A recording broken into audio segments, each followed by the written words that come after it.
very sad waaye loolu nekkutoon li tax TRRC bi jóg TRRC lim doon jógee mooy daf doon wax ne government ci Jammeh dañ ko tuumal ay crime sim def heinous crime soo xam ne moo doon happen time bi loolu di xew carton attaque boobu noonu time boobu Jammeh kenn du ko dee ooyee dictateur time boobu Jammeh kenn ooyewu ko dictateur 97 ñëpp a ko like 1997 la xew ñëpp a ko like time boobu kenn ooyewu ko dictateur waaye ñun li ñu wax mooy moom bi nga xamee dama la bëgg a laajte great déglu ma bi mu ne ba commission bi ba nekk dictateur loolu lañ doon investigate waxuñ la ne dañoo investigate li xew Gambia à best det waxuñ la loolu dafa am mandate buñ jox TRRC ne leen lii ngeen di look after like a look into these are the things that you people need to look into ba pare da ngeen a investigate lii nii def seen recommendation based on lii. ok dama la bëgg a laajte ma ne TRRC bi investigation bi xanaa nekkul loo xam ne ñu ne 1994 ba 2007 lu xew si nguuru Yahya Jammeh lañ bëgg a investigate lañ bëgg a xam ak Gambian yi nekkul ñoom de ñun Gambian yi ñoo ko bëgg a xam.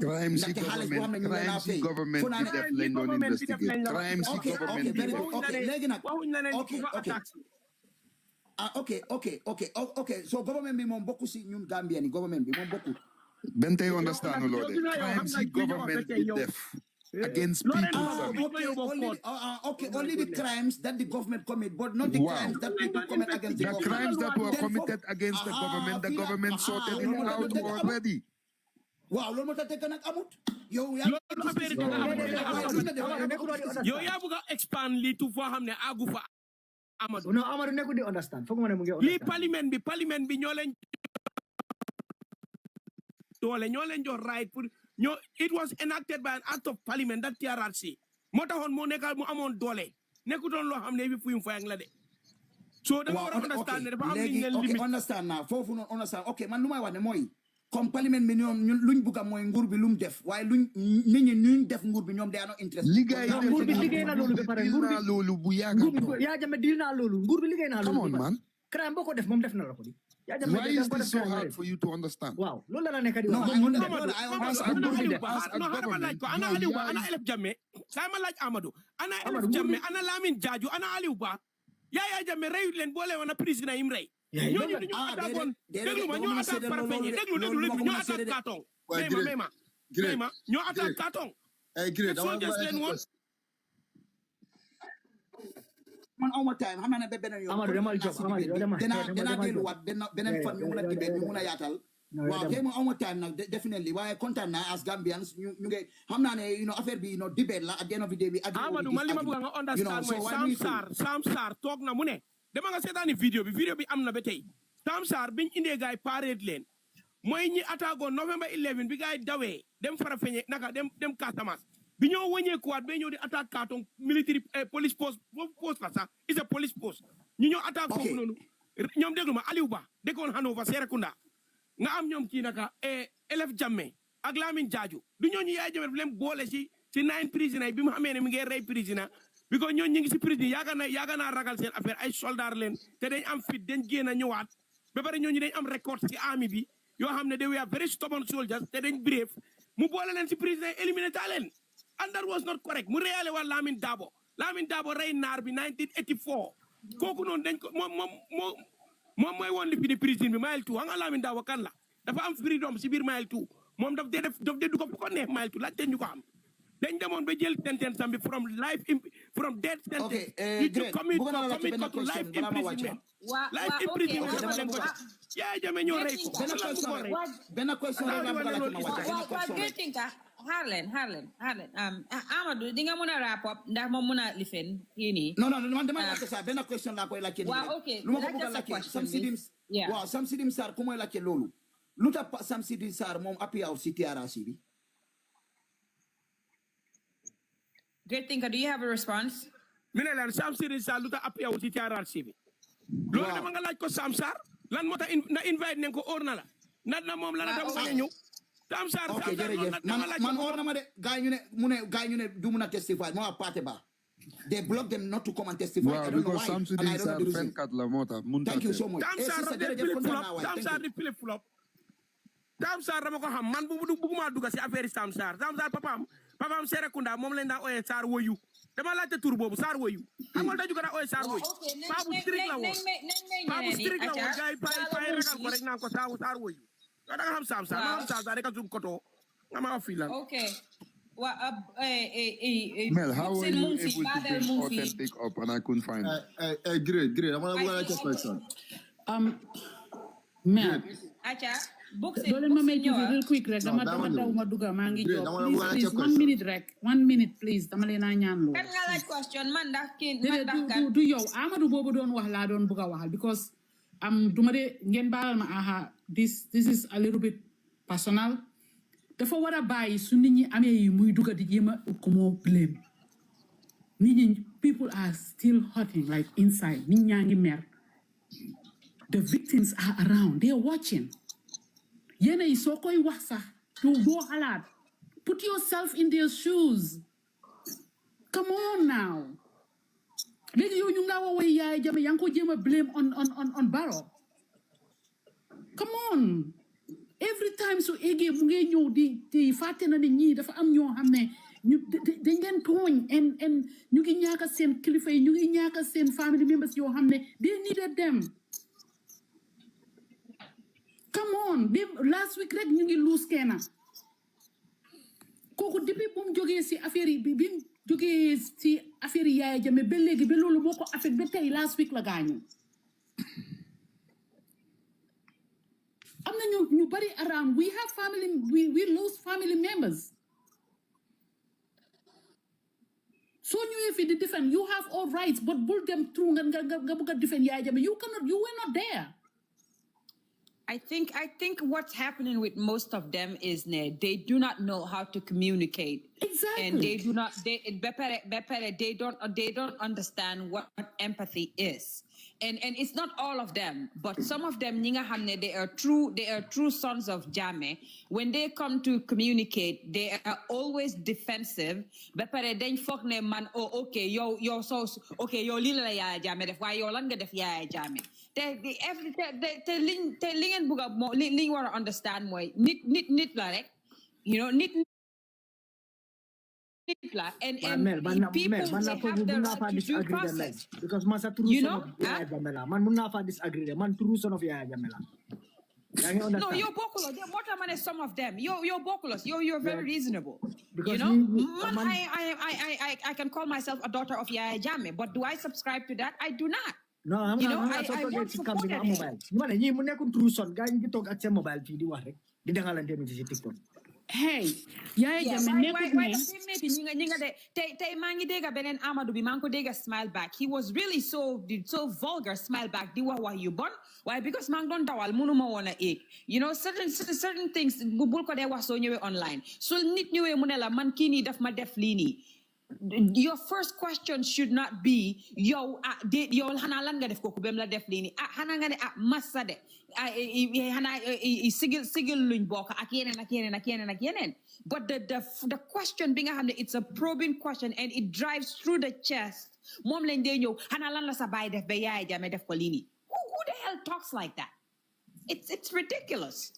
And nekkut ne ñi nga xamne ñiñ rey rek ak ñi nga xamne dañ leen dóor am na ñoo xam ne Yahya Jammeh daf leen añaanee woon rek sax mu di leen nekk di leen dugal jox leen post génne leen jox leen post ba ñu ñàkk seen liggéey because lose nañ mënatu ñoo am benn liggéey ñu dem toog because mu ngi leen fekk si seen jaama mu indi leen jox leen liggéey ñu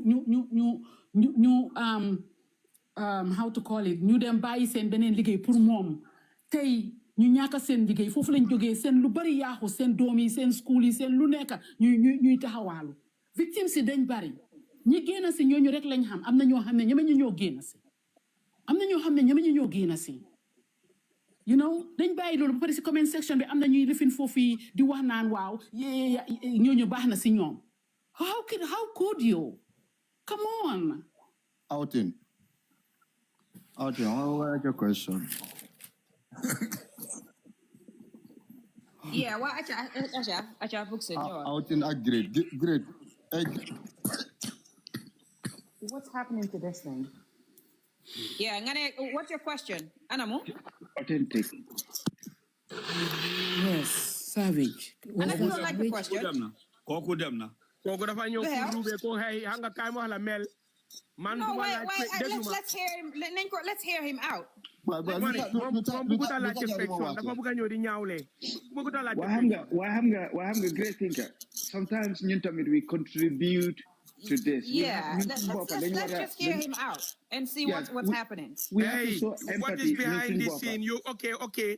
Dinawa, you will soon know. Hamulende, you will soon know. Bye ko mu ñëw mu wax. Okay. Man la ñëw pour tontu si wala lan? No. Mu ne dafa am a question. Let's man Harlen rek déglul man la ñëwal. People don't understand. Great. Okay. Man la dégg waxal. Great, yama wache wala lan? Man dama di moderator be la wache. Okay. Why lu ta moderator di ma wache? Loolu laaj leen ko mun nga dem sa question be.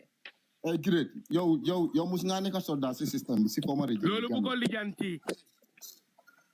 Okay, bu ma ko lijante. Man duma wax ak yow because xam nga lu tax danga ma disrespect di ma saaga di def sa yabaate. Déglu ma xal la. Du nga ne yaa ngi Scotland Edinburgh nga ne man nga wax ne ñu dem Gambia December January. Man dama rek man dama bëgg xamal ne man duma answer sa question nga ñoom mel dafa bëgg pour sa plateforme bi ja. Answer suma question bi moo gën. Man awma question pour answer yow da nga yara de ku yabaate. Waaye maa ngi la wax ne maa ngi la roba man maa yow la dem rek. Waaye dem na dafa yabaate dégloo mi ne man la moo naan man xale bu am doole laa man dama am doole su ma la jàpp ma ne ko su ma la téye naa la. No, just let it go. Just let it go. Déglu ma Smile Bag la ma attaqué ay weeks ago may mel bi mu doon wax ak boy boobu ma jógoon ba saaga boy boobu si la ma attaque dis ndoo yaa ngi dégg that time lañ am bif mu toppa ma nag si suufa yow yaa jóg nga saaga nit ma ne man bu ma gite naa yaa jóg keneen laa doon joteel moom mu ñëw intervene lu ma se di ma attaque man xaw ma ko déglu li ma la the problem is great thinker Harold I'm to be honest I don't know so léegi su ma jotee ak keneen daf si war a duga may ma rek I don't know where you go dama la laaj question daf si bëgg a duga balaa ngaa ñëw di justify affaire am I'm not trying to justify anybody feeling man suma boppa yow laa amal issue yow great thinker because yow sa boppa am na ñu la fi respect so you have to make sure that you mirror that respect am na yéena tamit nekkul wax bu nekk da nga so léegi kii mi ngi ñëw di ma bëgg a di respect yow yaa ngi wax ne mu continuer mu wax xamuloo woon li xew léegi maa ngi la wax li xew nga taw fii naan ma dafa am ñu ma respect so what is the respect I should allow this person mu ñëw establish that disrespect in public that's what I told you great thinker lu la savage ji jéem a wax pour nga bañ a nekk di am baakan foon ngeen a tontuwante loolu laa wax si dara mel yow li nga bëgg a dégg xamuloo ko I told you that me and this guy we had an issue and it's an ongoing issue.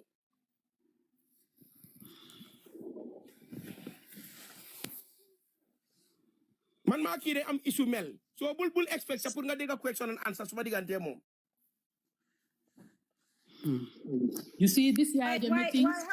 The fact is man how ma woon ne yéen da ngeen am issue. waaw loolu laa leen am issue maa ngeen ko junju ay maa ngeen try di leen ko hint. Why he may have been coming to... Hold on. He may have been coming for like the Benin question, right? Great thinker. No, I'm not gullible. That's not true. Wow, may great thinker. Nang mamun understand. Yo, man ham nga understand na la why you gonna rear si affair bi. Tamal mo dama la stop di. Full focus sa lingawan mo. I am not able to express myself. I get frustrated because yang madok.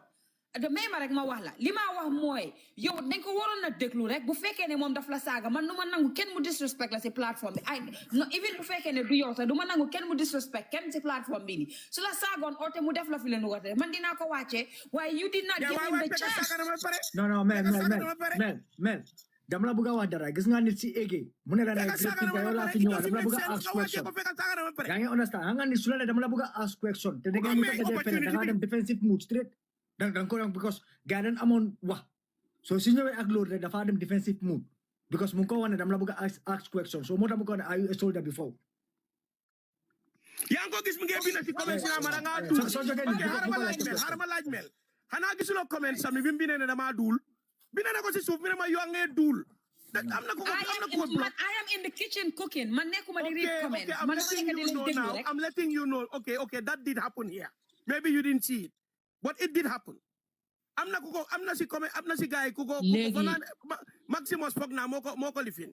No, waaye waru daa wane sa fan la dëkk biir Scotland la dëkk. dafa njëkk a bind ma da ngaa dul balaa moo waaye xam nga loolu raytut pour nga wax balaa moo egsi bi na bu dee ñëw di attaque nekkul Scotland la dëkk boy ñun xam ne Scotland yëpp ñoom ma ne xam nga lu ma wax dafa bind si suuf maa ngi ma yow dul xam nga si ñi ñëwee yëpp bind na ko suuf mu bu leen di attaque nit yi soo leen ñëwee soo leen xam ne ok comme ko gars yi block comme ko gars yi mute nañ ko bi mu defee loolu waaw si defee kaa fale bu mu indi kaa bi let's move on dafa doon saaga si suuf nga bàyyi ko soo ko bàyyee mu egsi ko dafa ñëw wax leneen lu gën a garaaw te loolu laa man maa ngi wax xam naa gisu ko understand naa ne moom gisul loolu tax moom mi ngi foog ne kii dafa ñëw pour laajte kii laajte wut de kii dafa ñëw pour attaque waaw ok next time ko ngo wax ñu mute ko rek ñu génne so waru ko laajte question ok jërëjëf so jotee ni waaw léegi tey leen seen micro yi ngeen uy ma hay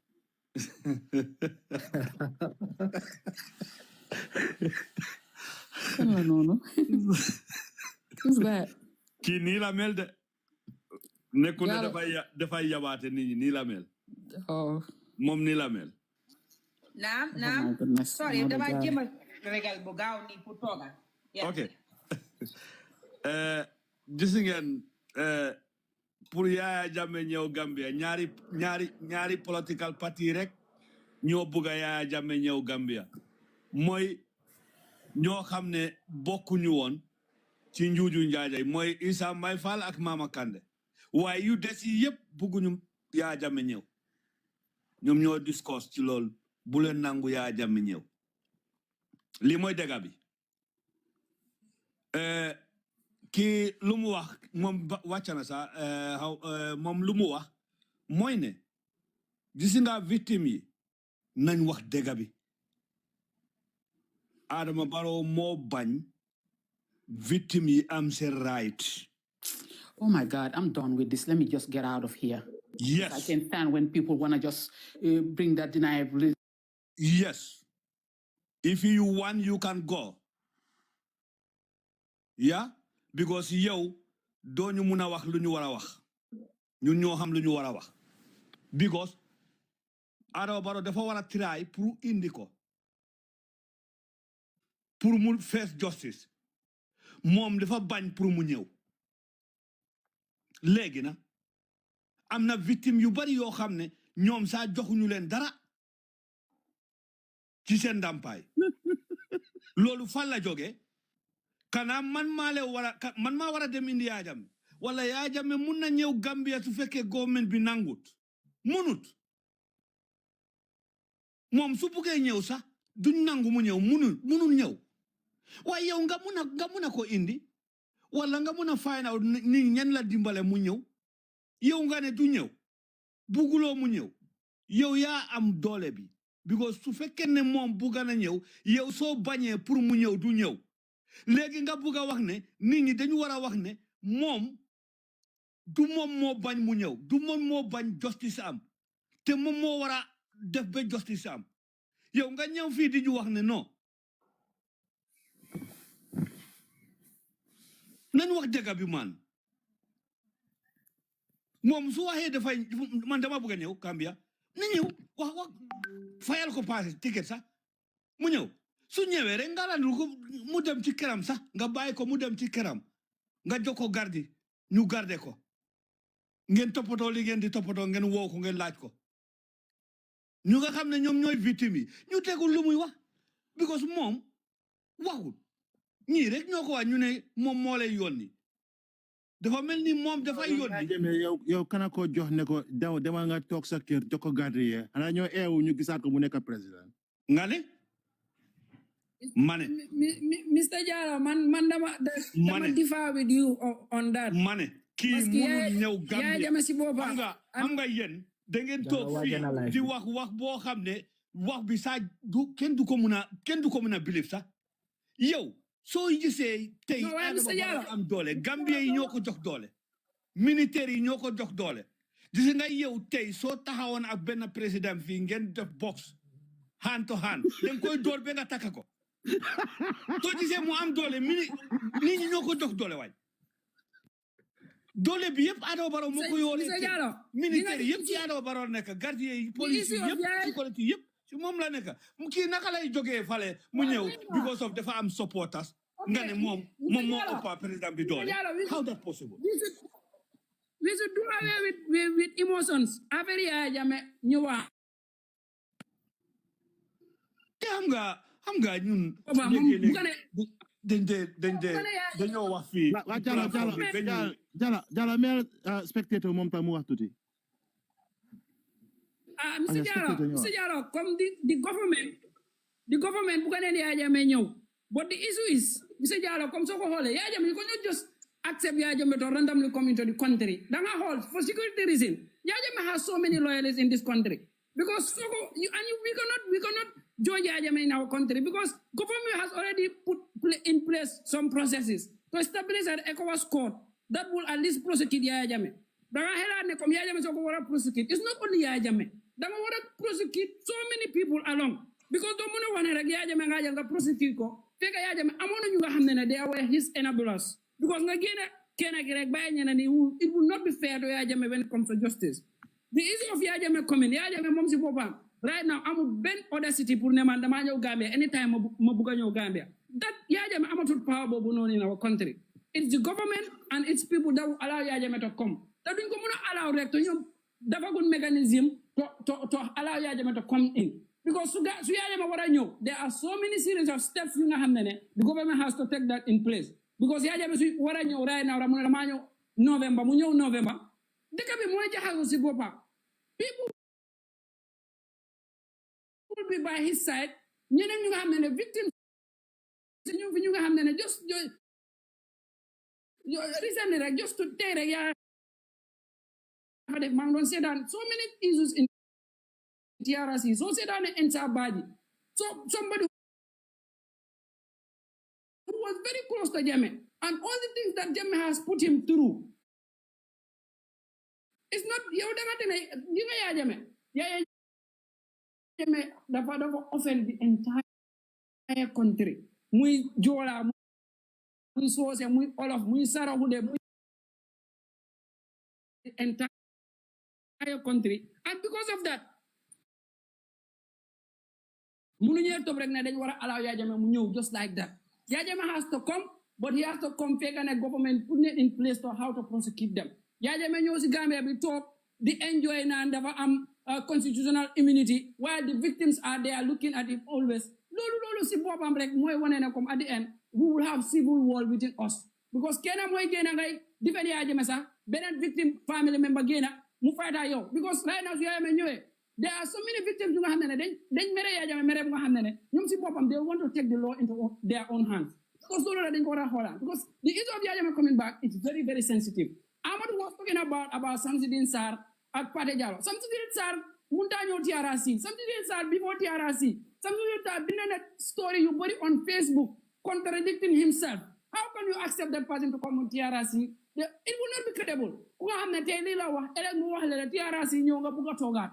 You have already said all you wanted to say on Facebook, on Twitter, on everywhere. So for the issue of Samsidine Sarr, Amadou, both of them fight on his side because Samsidine Sarr is not credible.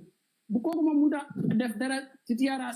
but at the end, the issue of the government lapses, man, government lapse, then more the issue of the TRRC recommendation. Because the recommendation has recommended so many series of issues. But the issue is, Yahya Jammeh regular government how to prosecute Jammeh. Before prosecuting Jammeh, they are in the country right now. They are in the country right now. You get enjoy everything when it comes to freedom in the country. No, what happened? It should not happen. We have some of the junglers, TRRC recommended that they should be given partial immunity. What the hell is that? To me, Chabaraman, talking to you, one of my brothers, Yahya Jammeh definitely neka, but at the end, Mumsi Bobam, no TRRC, because there was other side come on and go Muna, he will not talk, which is one thing. So another thing is, Muna talk from the Bawara claim he's right, because he was given the platform to say what has happened. Mubanyawa. So people like those people, they are in the country talking about Jammeh is emotional. Yahya Jammeh definitely bon. Yahya Jammeh definitely we all agree. Yahya Jammeh live in a country, but at the end, you also everything you need. But at the end, comme nga toog benn bis nga gas teen si digg kër bi ku duga daanu foofu noonu at the end kër boobu noonu it has no use at the end Yahya Jammeh si boppam we were all supporters of Yahya Jammeh blindly but so they hold on TRRC every day man still now but just 30 minutes ago I was rewatching TRRC and today's episode was about Ensabaji moom wax na ko claim everything plainly Yahya Jammeh was doing things yu nga xam ne Yahya Jammeh si boppam daf daan jaxase nit yi Yahya Jammeh was just the scenario of Ensabaji moom si boppam Yahya Jammeh daf ko arrest in the next 2 weeks mu def maga CDS just look at that loolu family problem la bugg a create foofu noonu family bi dañuy xaajo members of Ousmane Badji will be supporting Yahya Jammeh ñu nga xam ne they are very close to Ensabaji will be want to xam nga against Yahya Jammeh all those things issue of Yahya Jammeh is very critical and I think when we are discussing about Yahya Jammeh we should put emotions aside because all right thank you yeah thank you all right thanks Babel da nga bëgg a ñëw wala Chucha no man kay maa ngi déglu ci holiday yaa ngi déglu waaw ok man kay su fekkente ne li fi mu rek yéen wax leen rek yéen ñi am maa ngi ñëw na last ñëw maa ngi meroon I'm actually getting a headache over this because ay man headache fan man buñ la bul jël headache min nga ñi bul jël headache ci ñi min nga la man buñ la am mel it's like we are so divided and it's hard to watch dañ de gis xuloo daf te am nit ñi dañ dee mer kii mere kii kele kii foog ne ote da nga war a def lii da nga war a I do not understand it you know and all mu ngee ñëw rek we are so fi mu nekk nii ma daal mënuma understand man I don't think ne Yahya Jammeh fi mu nekk nii sax ñëwam ndax jaama la pour dëkk boobu noonu non safara yi ñoo jeewul ci yaram nit ñi dañ mer de déedéet safara yi mel li ma leen bëgg a wax rek moo nekk ne buñ ko jël too much personal gis nga suñ ko defee rek daf ñoo disturb foofu laa bëgg a ñëwee tamit pour ma wax sax ma jël opportunity bi pour wax ak suma brother great thinker yaa ngi am followers ak people that look up to you we feel ne you have great ideas ba pare da nga dee am like da nga dee wax dëgg bu bare bari you have great points so bul nangoo jël things personal especially ñi nga xamante ne ñu ngi comment wala ñu ngi laa saaga yooyu if you can block them or stay away from them and I think yow xëj na yëguloo ko waaye man mi toog ci suuf di déglu yow sari comme ni nga waxee xam naa ne yaa ngi meroon te soo meree like ñeneen ñi nga xamante ne dañ laa follow ñooñu tamit dañoo follow yow sari action boobu noonu comme ni nga feel at that time so maa ngi laa ñaan rek just calm down sometimes yooyu happen ne drinkal water nga calm down the same thing mel buñ ko jël something personal too much suñ ko jëlee dañoo mer ok Yahya fi ñu toogee ëllëg fii ba ëllëg di wax affaire am wala nga ko xalaat dangaa gën a mer all the time moo tax ma ne la su fekkente ne yow victime nga o nga nekk koo xamante ne Yahya dafa rayoon sa mbokk wala sa family member billahi walaay doo mun a foo déggee turam rek wala nga dégg réaction wala nga dégg ne mu ngee ñëw sax yow sa bopp da ngaa xalaat ne waaw what is wrong with us ok so ñi nga xamante ne ñu ngi yuuxu waaw let him come su ñëwee na def lii ak di moom moo gën pour Gambia ak yooyu noonu look nañ xaar rek su fekkoonte ne seen family member seen papa wala seen yaay toog nañ ko gisatuñ ko because of dañ ko toccoo wala dañ ko rey o dañ ko def lu garaaw boo xamante ne time Yahya Jammeh ba mu génn dëkk bi ok nga gis sax Yahya time am da nga gis nit ku dee ñu war koo yóbbuwaati Gambia suul ko fa ñu ne non loolu du happen Buba Bal demba rek wax naa ko si plateforme demba si forum si WhatsApp groupe demba wax naa ko fa demba forum benn audio gaay ko tasaare audio baa nga dem viral exactly benn nit ko jël te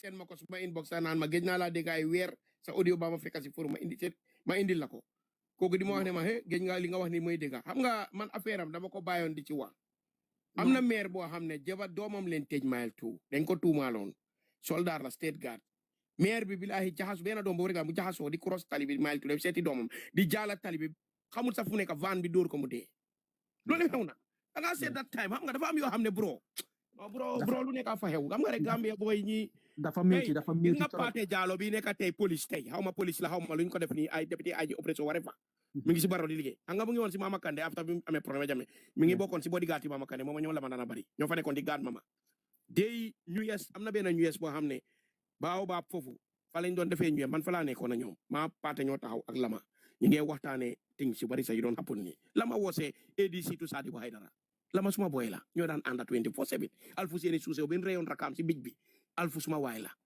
te alfu ADC la dañ ko tëjoon mile to 6 months biñ accusé gaay ku lama 2 years lañ ko tëj mile to loolu mooy time biñ tuumaale ñoom Sada Sabali ak ñoom Sadiko xam nga ndooy yi ni di wax ni yëpp xamuñ woon di doon happen ci système bi am na ñoo xam ne dañ leen tuumaal te defuñ dara and these people they suffered and ñi ngi toog ni di la suñ déggee sa dañoo ree rek yëngal seen boppa bàyyi loolu mu jaar wax ni sax is relative to Ilo Jallow painful dafa am ñoo xam ne dafa is relative to Ilo Jallow biñ ray noonu Ilo waaw ma ne daal moom magam la exactly kera sax biñ taxawee wax nañ fa loolu even lama sax am na lama ne ma gis nga si campagne bi Mama Kandeh biñ ñëwee ba abu ko mais ma nga fa lañ dajee convoy yaay bi ñoom Bora Koli la xool si ko ne ko da ñu bëgg a yàpp suma rakaji Bora di ree ñoom lama yow leen signé woon ci ami bi understand nga soo dafa am loo xam ne rek mooy loolu ñoom lama yëpp bi Yaya di move di jël state house bi ndooy ñoo nekk ndooy jiitu woon seen AK-47 yi 1994 ñu ngi nekk young boys Birane Sarr mooy secrétaire Yaya Jammeh boon competition Birane ñoo daan ataay ñoo daan campagne ñoo daan nekk 24/7 lu nekk ñu ko daan def mi ngi Angleterre léegi fii la dëkk sax xam nga dafa am yoo xam ne xale ndaw yi nii di yuuxu fii di ñoom day mos a téye fetel ndooy day xam lan moo nekk ci army bi day xam what was going on yoo ñii wicket on seen wicket di def noonu seen si doon ew si dëkk bi yoo xam ne was not called for was not called for otaay fii waa xale ndaw yi taw ñoo ñaaka innocent people ñoo ñaaka seen life bu sonal sama ba 1990 bon ila ak 92 te loolu la ñoo bañ mu xapunaati loolu bëgguñ ko mu xapunaati Gambia is jeex na yàlla bu mu fa amaati understand so ñun ñëpp suñu waree xalaat loolu noonu rek war nañoo xalaat ne ok kii doy na is enough doy na na keneen ñëw why do we think ne benn person bi rek moo war a ñëw am na ku binda si comment si Hassan Haw mi ne I know Birane thank you yoo xam nga Birane moo ñëw Omar Bob ñoom yëpp Omar Bob nekk si port bi voilà gis nga suñ toogoon fii di wax boy man ma soldat yaa daan nekk boy ñoo daan nekk 24/7 boy xam nga lu ma la waxal boy there are so many people waaw boy dafa stress boy am na yu bari boy mooy loolu te nekkul gis nga ñu nekk na soldat yi rek a dee nañ bàyyi mu civilian si sofa ak ñi dee si time yi Jammeh kenn mënu koo xam kenn mënu laa wax well it's just too much ñoo xamante ne ñoo sofa ñoo dee si time yi Yahya Jammeh civilian si waxuma la soldat yi Yahya was ruling with iron fist demoon na point boo xam ne kenn du wax soo waxee rek ñu fuda sa ndiga soo waxee boy boole wante bi bari boy after mu def ñu bari information ba leen this question right now li xew diggante 94 au time Yahya Jammeh loolu sax jarul ñu ko waxaat ñëpp xam nañu ko right now kenn mënu ko weddi waaw léegi li ma laajte dañ change a government in 2016 7 political parties ñoo ñëw together at 2 independent candidates ñu ne dañoo make a reform ñu ne dañoo implement or do something what was called TRRC fii ñu ñuy waxte ñëpp ku nekk sa party was there debate yaa ngi support that party right now is it not also do justice to victims ñun mi fa nekkoon dam campaign ñëw ñu take ownership and responsibility wala ne sorry we fail you first balaa ñoo wax this current government because there was once upon a time it was very easy to make all these things end now, but it did not, because at that time it favors every political party in the Gambia. Now, ñu ngi toog fii nii tey ñu ngi xeex ñu ngi xuloo ñuy neen te ku nekk am nga sa parti bi nga bokk boo xam ne 2017 dañu waxoon ne lii yëpp Jammeh was doing ABC and D. It was very easy to change the law at the time. It was very easy to at least kickstart something or at least give victims a land of hope and something li nga xam ne they would have supported them with at least their basic social needs, not to say justice the least. So should we also be part of the problem and take responsibility and apologize to all victims of the Jammeh victim? But instead, we point finger. So the checker is now blaming the one to be checked. No, why definitely something. Because it's in TRRC pour ñu gëstu mun a xam li nga xamante ne moo doon upon time boobu. And then after what next? Ok xaaral ma ñëw rek liñ def moo nekk ne dañ def loolu. Buñ paree def recommendation waaye suñ defee recommendation bi biñ paree recommendation bi dañ ko jox ki nga xamante ne moo nekk the head of state kooku moo ko war a implement on our behalf on behalf yo of déglu ma de li ma wax mooy. No, dégg naa la man no déglu ma man I'm not talking about man fi ma wax mooy. Wow. xam nga TRRC recommendations yi mënut a take effect fake parliament did not change certain laws in the country. Absolutely, wow. Now léegi li ma wax mooy ne now 2017 some people were compensated. They got the reparation money. And most of them, they are in politics, but they kept quiet. You know, now, and at that point, we had an assembly that could have changed all these laws, like Khalifa have mentioned. Now, we needed only a bill to change everything.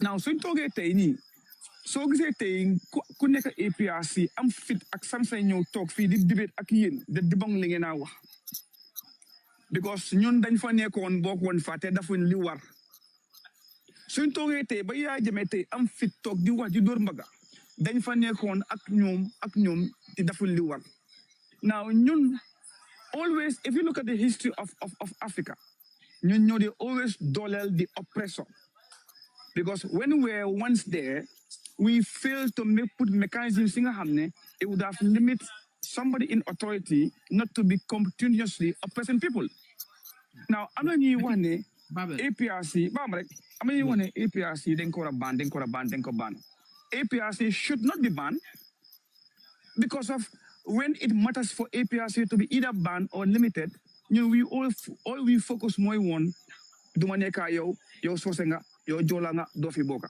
yow baro nga yow MPP nga yow GC nga yow nangam right now so we are part of the problem. Politicians are part of the problem. Because happy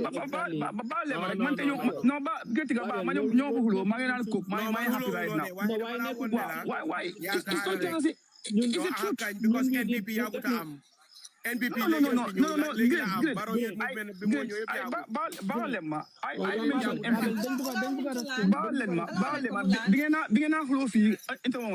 I mentioned MPP as a perspective. Why lima is small here and people to understand literally what I'm trying to explain. NPP demo new, fine, fair enough. But MPP's image was there since 2016. Now, should we not take responsibility of little thing, victims seeing it munyo am ligay buga. What justice, but at least they could have something. So what did the coalition this failure started from the coalition government. Amon ak kañ la coalition fragment. Exactly. Bul ci bolé lool su féké da nga wax lo xamné da nga bëgg pour substantiate sa argument. Coalition amatut. Coalition cease to exist. Tactical mo fa nekkon afta. Loi bi nga coalition jamfa tactical jamfa alliance mo nekkon in the government not the coalition. Definitely effort pour change that law. Babel. Waxuma wa ha fi pour mu leer nga ma tontu. Waxuma li de ha rek. Waxuma li amul change loi bi change definite effort pour lan mo effort. Ban effort mo ci. Develop amon nañ definite constitution definite a new constitution bo xamantene dina ñew in place kañ la happen. Lolu kañ la happen. It's a process. It's a process. Can len hand over report. It's a process. It's a process that take long. Santa. Pour nga isi new law. Santa. Daf day jël time. Do mëna dé ko ben bes rek nga change loi bi. Santa. It has to go. Why Santa? Santa. You need to tell the victims ne daf len nanka muñ len there's a process and it takes time. Okay. Lol du man like man. Thank you. Bi mo wax ak victim ci sédano na video bobu non. Adama laaj man am sympathizer to the victims. No, I'm not a Barrow supporter. Santa. So we say you are not following the incidents and the instances. Gambians, you were not following the instances and the incidents. Investigate. The first thing you do, su fekkee problem am na da nga investigate. So investigate be pare nga ñëw ak recommendation. So ñëwee so pare ci recommendation ci den nga dem ci establish recommendation ci yooyu noonu. Te loolu moom la Gambia bi doom dem through from 2017 ba 2021. Santa, if that is the case, 2021 government dafa nekkoon you split biñ fragmentation bi amee nag ok loi bi nga xamante ne ñu ngi woon in the process of establishing it dafa ñëw mu demut through constitution bi nga xamantene ñu ko doom jema change nek demu through comme niñ ko plané won because bi nga xamantene from 2017 bi gaay bi government bi es bi ñëwé ñu start di implement this process par si digante bi fala division bi amé bi division bi amé nak mënatu ñoo continue diko implement so therefore ki nga xamantene mo nek current leader bi koku moko warona continuer ba pare implement ko so responsibility bi has been shifted from the public ñu jox ko légui ki nga xamantene moy the head of state mo warona implement lan la mo continuer sa bop Santa Babel mi ngi support esa pal moy won di lead council of the TRRC greeting nga I'm not no don't deglu esa munu ci dara mom TRRC munu ci dara because of listen yen balen ma man ak yow ak Gambians ordinary civilians amuñ power pour implement ben loi ñun li ñu def moy xaar recommendation ba pare ñu jox ko bi ñom ñu implement ko wala ñu jox ko président li nga wax ni yëpp right now mom implement ko muy tok téye loxom parce que mom tamit lolu moko gënal mom lolu intéressam la not only mom there was so many recommendations you know dekul bobu rek jaane commission bi Sanda yaa ngi wax Mike ndax da nga guma na yaa ngi xool because fa naa déglu ma de non man nga dégg Babel waaye buñ dem foofu noonu Babel dañoo because yéen honestly xam nga gis nga waaye soo ne ma ne yaa ngi déglu wala yaa ngi lifin maa ngi laa déglu ok baal ma ok baalal naa dama la déglu bu baax a baax moo tax ma ñëw tamit di la répondre parce que bëgguma waaye sa question bi fi mu commencé waaye comme ok now def nañ ci li ma laajte mooy def nañ ko investigation am na li ma laajte mooy recommendation biñ paree si recommendations bi continuer nañ proceed with change constitution bi loolu pare ñu jox ko ki nga xamante ne mooy di head of state pour public bi nag ñu ñëwaati back and apologize to the victim kan la ñu apologize ñun suñ man I have not said public Santa Balma bàyyi ko mu daaneel bàyyi ko mu wax mu daaneel man laaj ko naka leen wax because it's very hard to have this conversation continue yow nga jekka no Santa bàyyi ko mu daaneel because xaaral hanga okay balal leen ma boy you know what I have an issue with. I do not like telling people what to do or telling grown men what to do or women su boppam sax xam nga bu fekkee ne ñu ngi nekk si platform su ñoo waxtaan ñu ni neen lii moo tax ma ne lii mu ngi maa jox headache because we are not listening to each other bu fekkee ne yéen a ngi am 100 and something nit ñoom ñu ngi fi and they're trying to learn from you guys and then HO bi mu ngi bari then nobody is going to benefit from anything li ngeen a wax man there are certain things yoo xam ne yéen a ngi ko wax I was not privy to those things te sitaanu ma ko because man during the impasse bi man dama shonoon suma bopp I wanted nothing to do with Gambia so certain things moo xam ne maa ngi koo jàng so can we just please ñu déglu wante in the middle of a conversation nit mu bugg a jump and then so jump and then you don't stop you keep going that's not an interjection you are taking someone's floor man dama confused sir how can more than what then also guard against all these fallacious argument yi nga xam ne is baseless nañ ko génne ci waxtaan why even if it is a fallacious argument yow at least mun nga su demee ba jeexal you can rebuttal and so that we can have a normal conversation because hamgalan mota whenever we're talking about the ex-republic the former republic emotions are high so you need to diagnose the situation and understand why is that happening the moment we diagnose like always is going to be a factor you are responding but you are not hearing me out I heard you very well and clear. Okay, but what I am saying more, emotions are high when we're talking about Jammeh. So, you want to interject every second or every time you respond to they in the show. So, you can make your argument as long as we can everybody can stay on the platform. Well, you can make your argument, but at least allow al nit purmulan before you can rebuttal. waaye loolu yëpp bañu ma ko waaye xam nga tamit su fekkee borom a ngee wax tamit nga bàyyi ko mu waxa ba jeexal ñaari sente ñetta ñeneen mu demati ba mu yàgg mu delluwaat si li mu waxoon mu ñëwaati waati ba mu yàgg mu delluwaat su boobaa mun nga ko interject bi ko mu ngi repeat boppam te loolu mu nga xapp fii No, because Babel lim non wax fii because Babel lim non wax fii nii Babel lim non wax yow li fi wax yaa ngi ko repeat 110,000 times yow Babel am na ñetti things yoo xam ne three things la bi waa xaaral rek yow three things la fi wax yoo xam ne yow xam nga ne sa diggante yàlla yow déglu sa diggante yàlla no xaaral between you and Allah no I'm gonna ask you a question I'm asking you a question. Can I tell you great? Because you call my name. Somebody can tell you, and this is not. How many you buy TikTok? Now for the first time, listen. I want you to be honest. No. Great. My honesty can be determined on social media. Of course, it can be determined. No. It can be. Great. Link fi wax yow yaa fi toog di wax Sam Sarr di ko define as a liar. Why yow li nga fi doon wax fii nii yow loolu noonu yow yaa ngi define Babel yow yaa ngi blame everybody. No. Great. Yaa ngi define Papi Jammeh as a liar. Come on. When we speak, no. But you know how many go? But you know how many go? Great. You cannot. Great. People respect you. When we come online and talk, I've been observing that. Stop this pettiness. You've been doing that. No, you've been doing that all the time. But small way, no, because you don't get from the sign for all the time. Because great, of course, great. You know, but kind of Halis. When did I ever say that?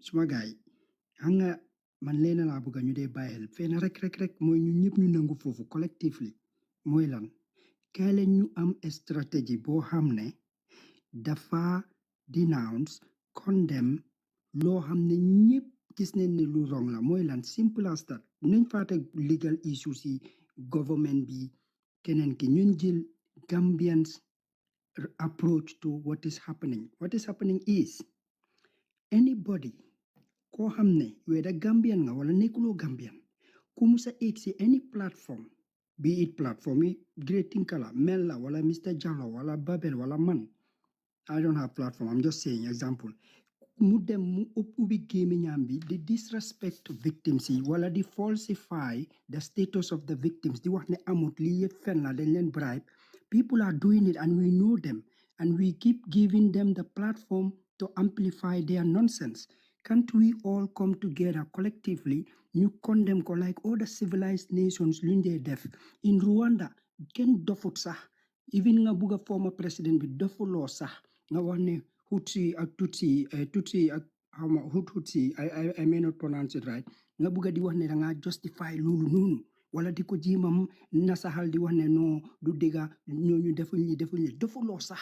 Nga xelaat ko the same in Germany no nekka German defuloo sax nga bëgg a justify lu waa ji def the same in Palestine soo ko defee si European platform yi sax dañ la di same dañ la di wax leen loo xam ne yow sa musuloo koo dégga ñu humiliate la ñu condemn la léegi lu tax Gambian yi ñu di ñëw si platform di saaga ñoo xam ne ñu si baamel ak ñoo xam ne ñu si àdduna bi di métit loo xam ne seen papa yi ñu nekk si baamel bi ñu ngi ko fiil ñu Gambian yi ñeneen ñi di toog fii di leen bàyyi gars di stay for more than 1 hour in a platform di jéem a debunk di discredit di falsify lan moo dal ñooñu di wax ne because evidence amut gisuloo ko dañ leen fay xaalis loolu du dëgga dañ ko compromise TRRC bi fayawut we don't need to know that. What we need to know is what comes out from the witnesses, from the people who testified and say that and gave their testimonies. We want to know that and we achieve our goal from the TRRC. So whoever comes, the likes of Amadou,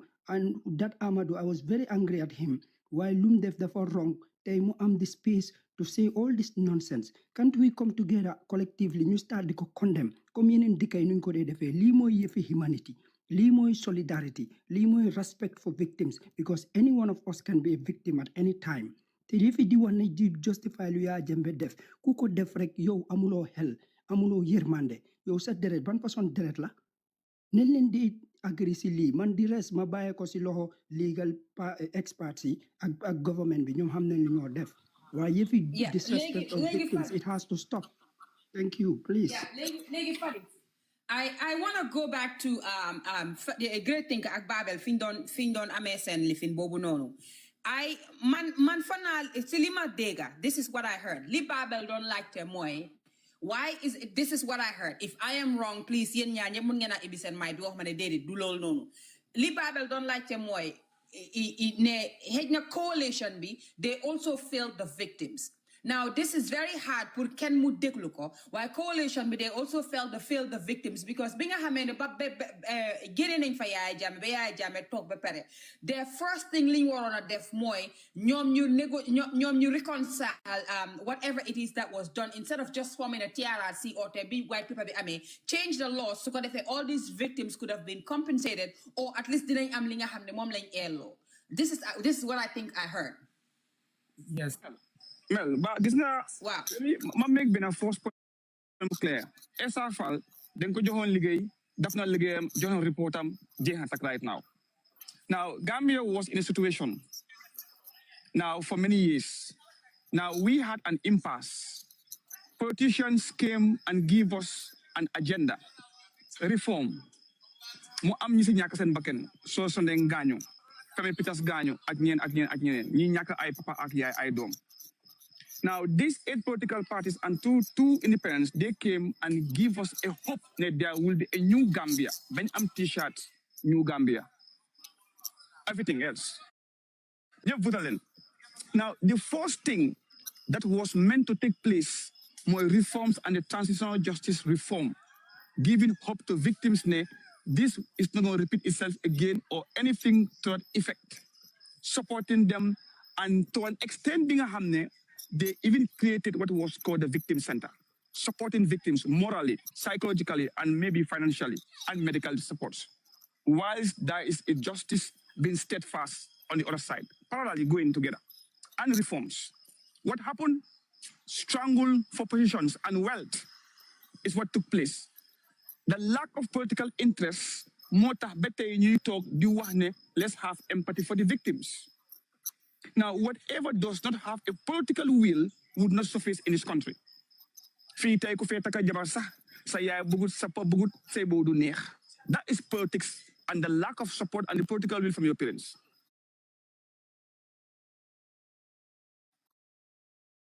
Now, people cannot dictate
Why when you form government, then such a Kartagi, scramble for position, hijack the coalition, jeopardize the process.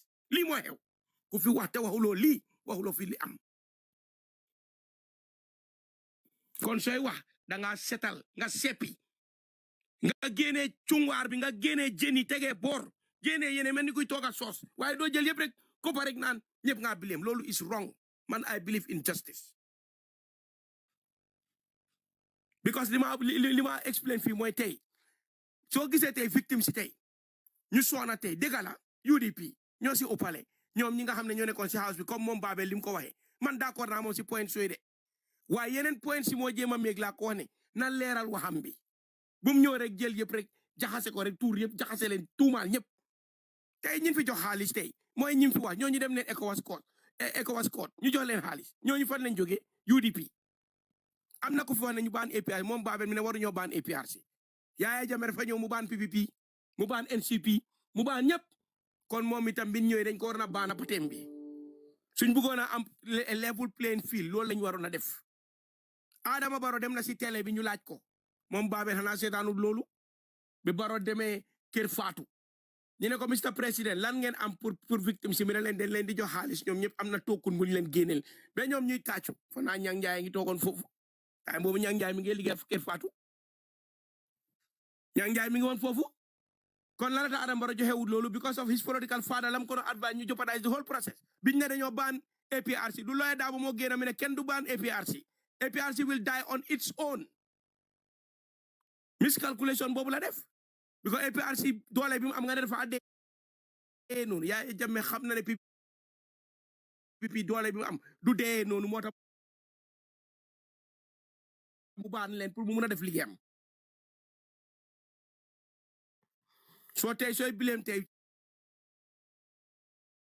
soo ne coalition yëpp laay bileem yaa ngi see taxal waa Halifa Sallah ñoom doy ñoo ñëpp a bokk ak coalition waaye ñooñu bokkuñ si government bi kon moo tax sooy wax man li ma wax li nga wax génneel si lii ak lii soo bëggee d'accord man waxal ne diw ak diw ñoom dëgga safeguard ne seen intégrité ña fa des nag ñoom place lañ bëggoon ñu njiiroo place yi ñooñu nga war a blame about the victims waaye not ne soo ne coalition taxal ñëpp parce que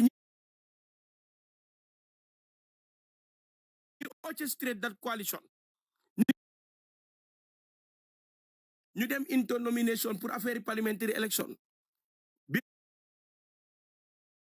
Halifa duggee ba génn lan lay wax biñ ko laajee Mr ne ko Halifa yow honorable lan moo tax nagu leen a jël place kera la ko door a wax after so many months mu ne leen ñun duñ fi génnee loo xam ne moo fi nekkoon ñun PDOIS ñu dugalaat suñ loxo di fi restowaat di same thing boobu noonu defaat ko fii si dëkk bi ñoo bañ mooy ne lan yaa ngi fi génnee nguur gu bon bi nga wax ne dafa bon nga ne dictatoire léegi nga ñëw indi fi beneen nguur boo xam ne dafaa ñëw gën a sonal Gambians duñ si dugal seen loxo lii la ko waxee woon nañ dem seeti ji vidéo si records are there sooy wax bul dee taxal ñëpp man li ma bëgg ku nekk soo joxee mbaam xuuxi seen waala joxal golo yi ak ganaar itam seen waala loolu moo feeya waaye soo ñëwee rek tuumaal ñëpp ne ñi yëpp ñoo fi def li ñoom ñoo fiyal Gambie ñëri leeral ko seppil li ci bokkaa li ci bokkut lii laa si doon li moo indi werante bi waaye nekkuma fi kenn nekku fi di lekk kenn nekku fi di tuutil kenn yow soo gisee ne dañ la tuutil yow yaa sot tempa nga gisee ko noonu waaye kenn ñëw di xeeb sa input ak loolu waaye soo waxee loo xam ne dafa flesh chose dañoo ne lii ni tegut si maana jërëjëf léegi Great Thinker ma laaj la question Mel mun naa la Great Thinker Mel baal ma rek ok sant yàlla ñëwal because maa nga doon dog rek waaw na Great digga apprécié naa li nga wax waaye xam nga bi ma dooree soo ma déglu woon ma wax di nga ma laaj nga ne da nga ne collusion de waaye ndax da nga include ñëpp den ma ne ma ne ok nangam la waaye xam nga man fi ma waxee mooy ne now moo tax ma ne politics there was the lack of political will overall Halifa génn na because of a political reason still now there was the lack of political will that still exists. Now, whether Halifa was in or out, he went out because of there was a failed promise, a promise that was on a political platform. So, still now, Munlo gained the lack of political will, number one. Number Olof ñaay lu mu dee wax ku toog doo gor bés bu toog jotee ku taxaw doo gor bés bu daw jotee ku taxaw doo gor Olaf Njai Lulawa. Now, you may have a reason to justify yourself, which we know why Halifa came out. Now, the conversation was not never about Halifa or Doi, but Halifa did not, not a young Sastafula, a group of men and ladies, jo campaign in the name of a coalition government. At that time, Amuk Hajak Sen, Amuku Boku Bokut, Nyop Bokon, came together, have an agreement, draft a plan for 3 years transitional government. Lita Lolo Muntona successful, it could be classed as a failure. Now, when we go to the nitty-gritty of the failure,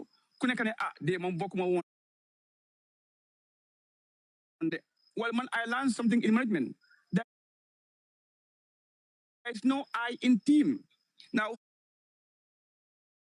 hadn't been, I'm always stand by Doida position. The party of integrity. Now, Lulu, can we do Woodco? A coalition within coalition, more UDP, NRP, and GMC. Lulu Lerna. While Lulu would have been further to the conversation and the latter part as they go into the coalition government. I was referring to the root Gambian people, what happened in 2016. Betay is not clear to Gambians what happened. Betay the Gambians only hear say, Tasna, sign go. Ni ham ken wahut. My fati wahut. Baro wahut. Dabo wahut. Halifa wahagut. Ahmad ba wahut. Dr. Esatwe wahut. Ken wahut. Now, legi. Man tamuna to akon Yahya Jammeh nak APRC government la won laata ñu sepp Yahya Jammeh. That might be an insult to ki nga xamé is a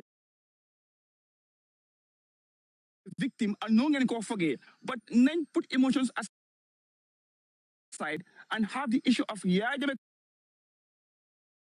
ñoo dem form lolu ñoo fa taxaw def video so fly DJ so fly can be my witness mo jëlon caméra sami di cover lolu dama nga laaj ko ñom sol me nga ñoko form ak ñoko Seydou me nga who are those people why ñoo sé mo ñu ñan jibo wuñ ku nek kan nga joxo ñoo ñi ka corrupt non man ñi ma la déglu li ma wax moy dédé sol me nga ñom ak ñom ki biñ formé victime dañoo gis né gaay UDP dañoo jël ko dat protest bi amone photo maga yoy yep ñoma ñom now great now ñu mer ñu génn ñu great légui ya ngi digal li ma wax konté why didn't the coalition government make a priority to set up a victim center bi nga xamné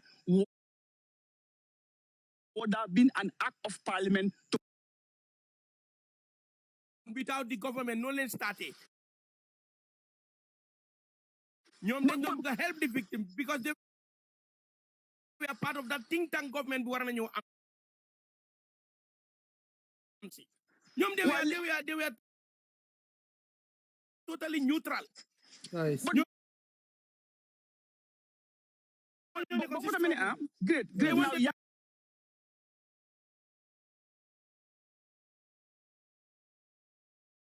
yeah, bro, rek ben dama ma leer fi afay xaliss bi mu ngi keep coming for the third time man dama ne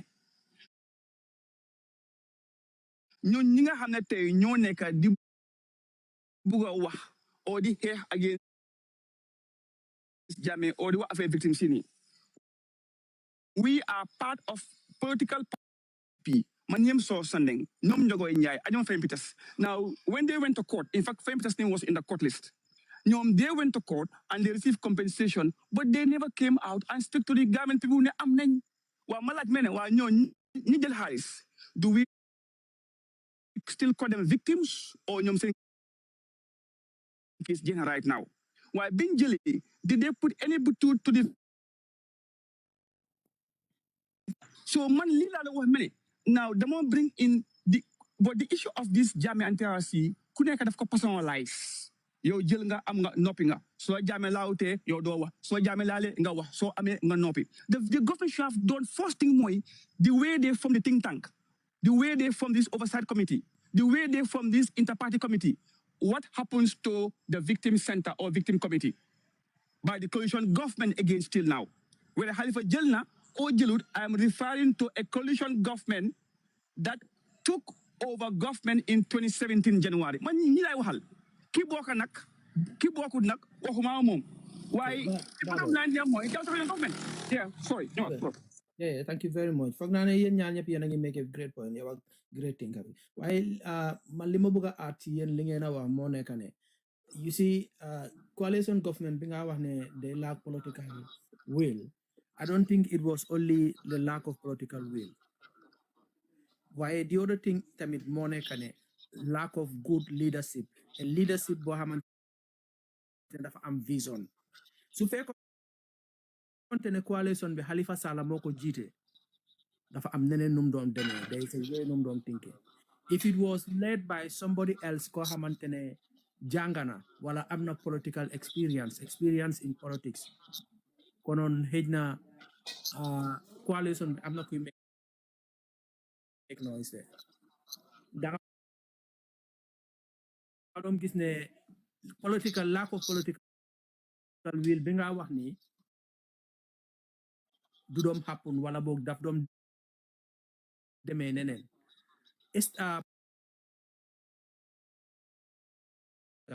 ngeen baalal ma si statement bi may wax waaye leader bu fa nekk amut the knowledge and the skills or the experience pour mu lead wala boog mu establish yow li nga nekk di wax ni parce que moom xamut ko jàngut ko ok so te comme moom amut experience bi amut political knowledge bi du mu xamut ko ba pare ñi nga xamante ne ñoo nekkoon si coalition bi comme que moom leen jiital ñoom tamit amuñ that power pour wax ko li nga xamante ne moom la war a def biñ ko waxee nanguwut ñooñ dañ am pour génna for exemple Halifa dafa génna waaye moom bentey moom mi fa nekk noonu moom that leader dafa dem mu génne waati keneen mooy PPP daf leen génne moom moo génne PPP génne luñ seen bopp ok mu desal fa ñoo xamante ne moom ñooñ la bugga mu dem ba mu yàgga mu génne waati UDP so da nga gis ne coalition bi power biñ amoon commencé na di comme dafa mel ni nga build néeg nga commencé di drop blocks yi di dóor blocks yi ñuy daanu ok blocks yi biñ daanoo nag dañ dem ba mu yàgga néeg bi mënatul taxaw wala boog benn piila moo fa taxaw moom moo ko fiir so léegi day process bi nga xamante ne mooy dem through benn process boobu benn tey mu ngee dem especially recommendations yi biñ ko indee gars yi baro xamut ngeen baalal waaye nga baro we had people who stood over.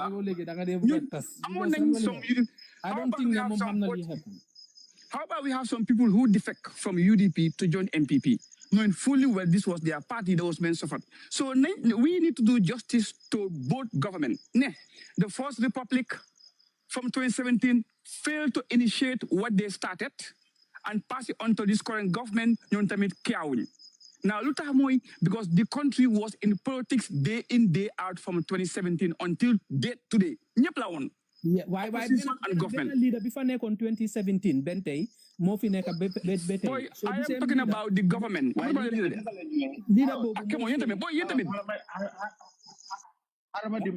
I think li nga xamne lolu lañ nek di daw fini.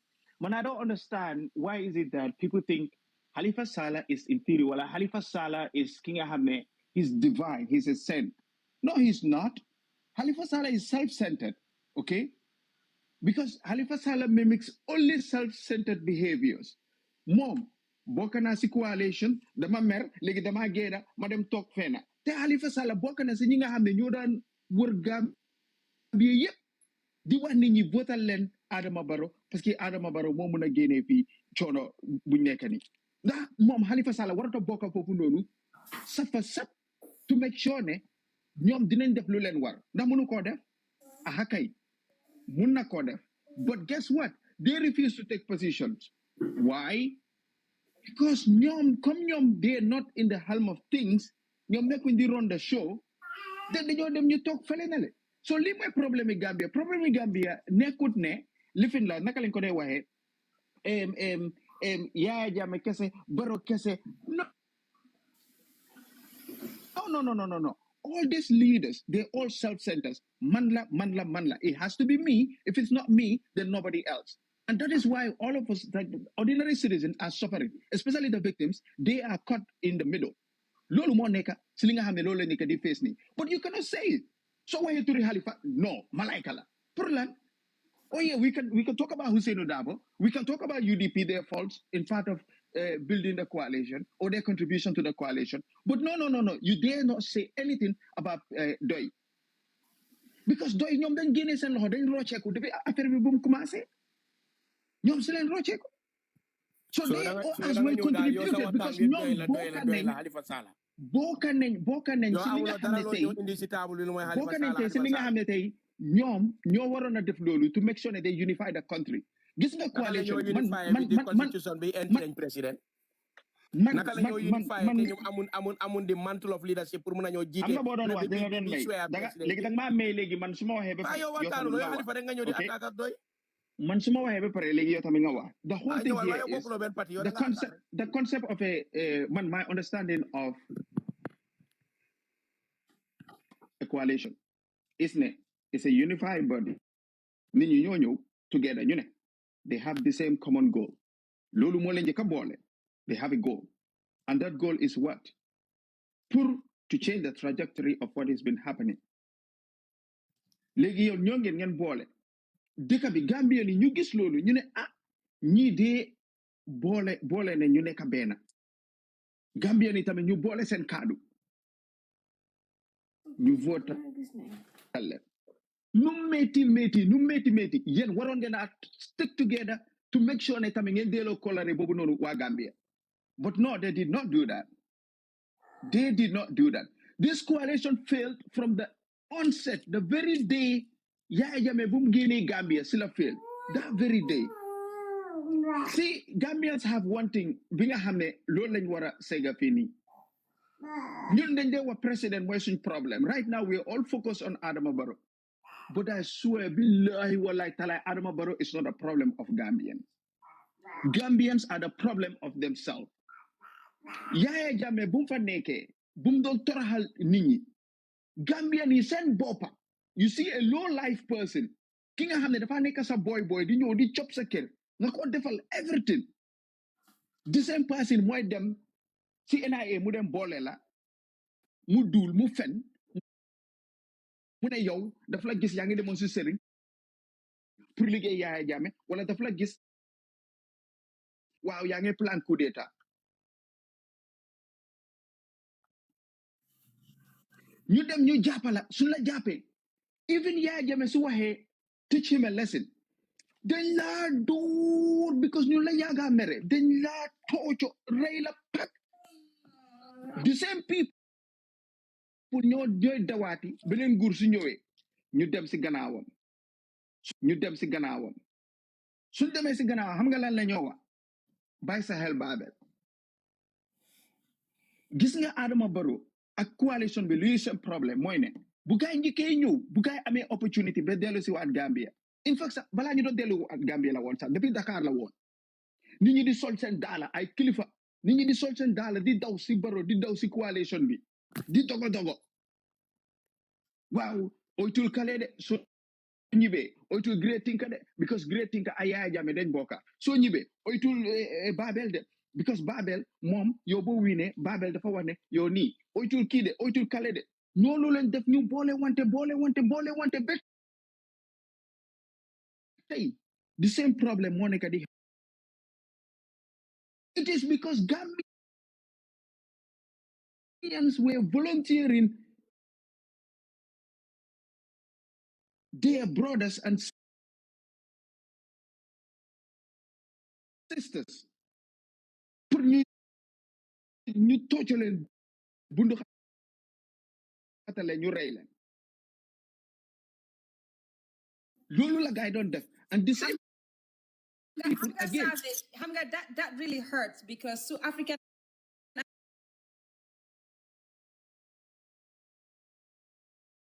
experience la wax nii experience okay bloodline experience where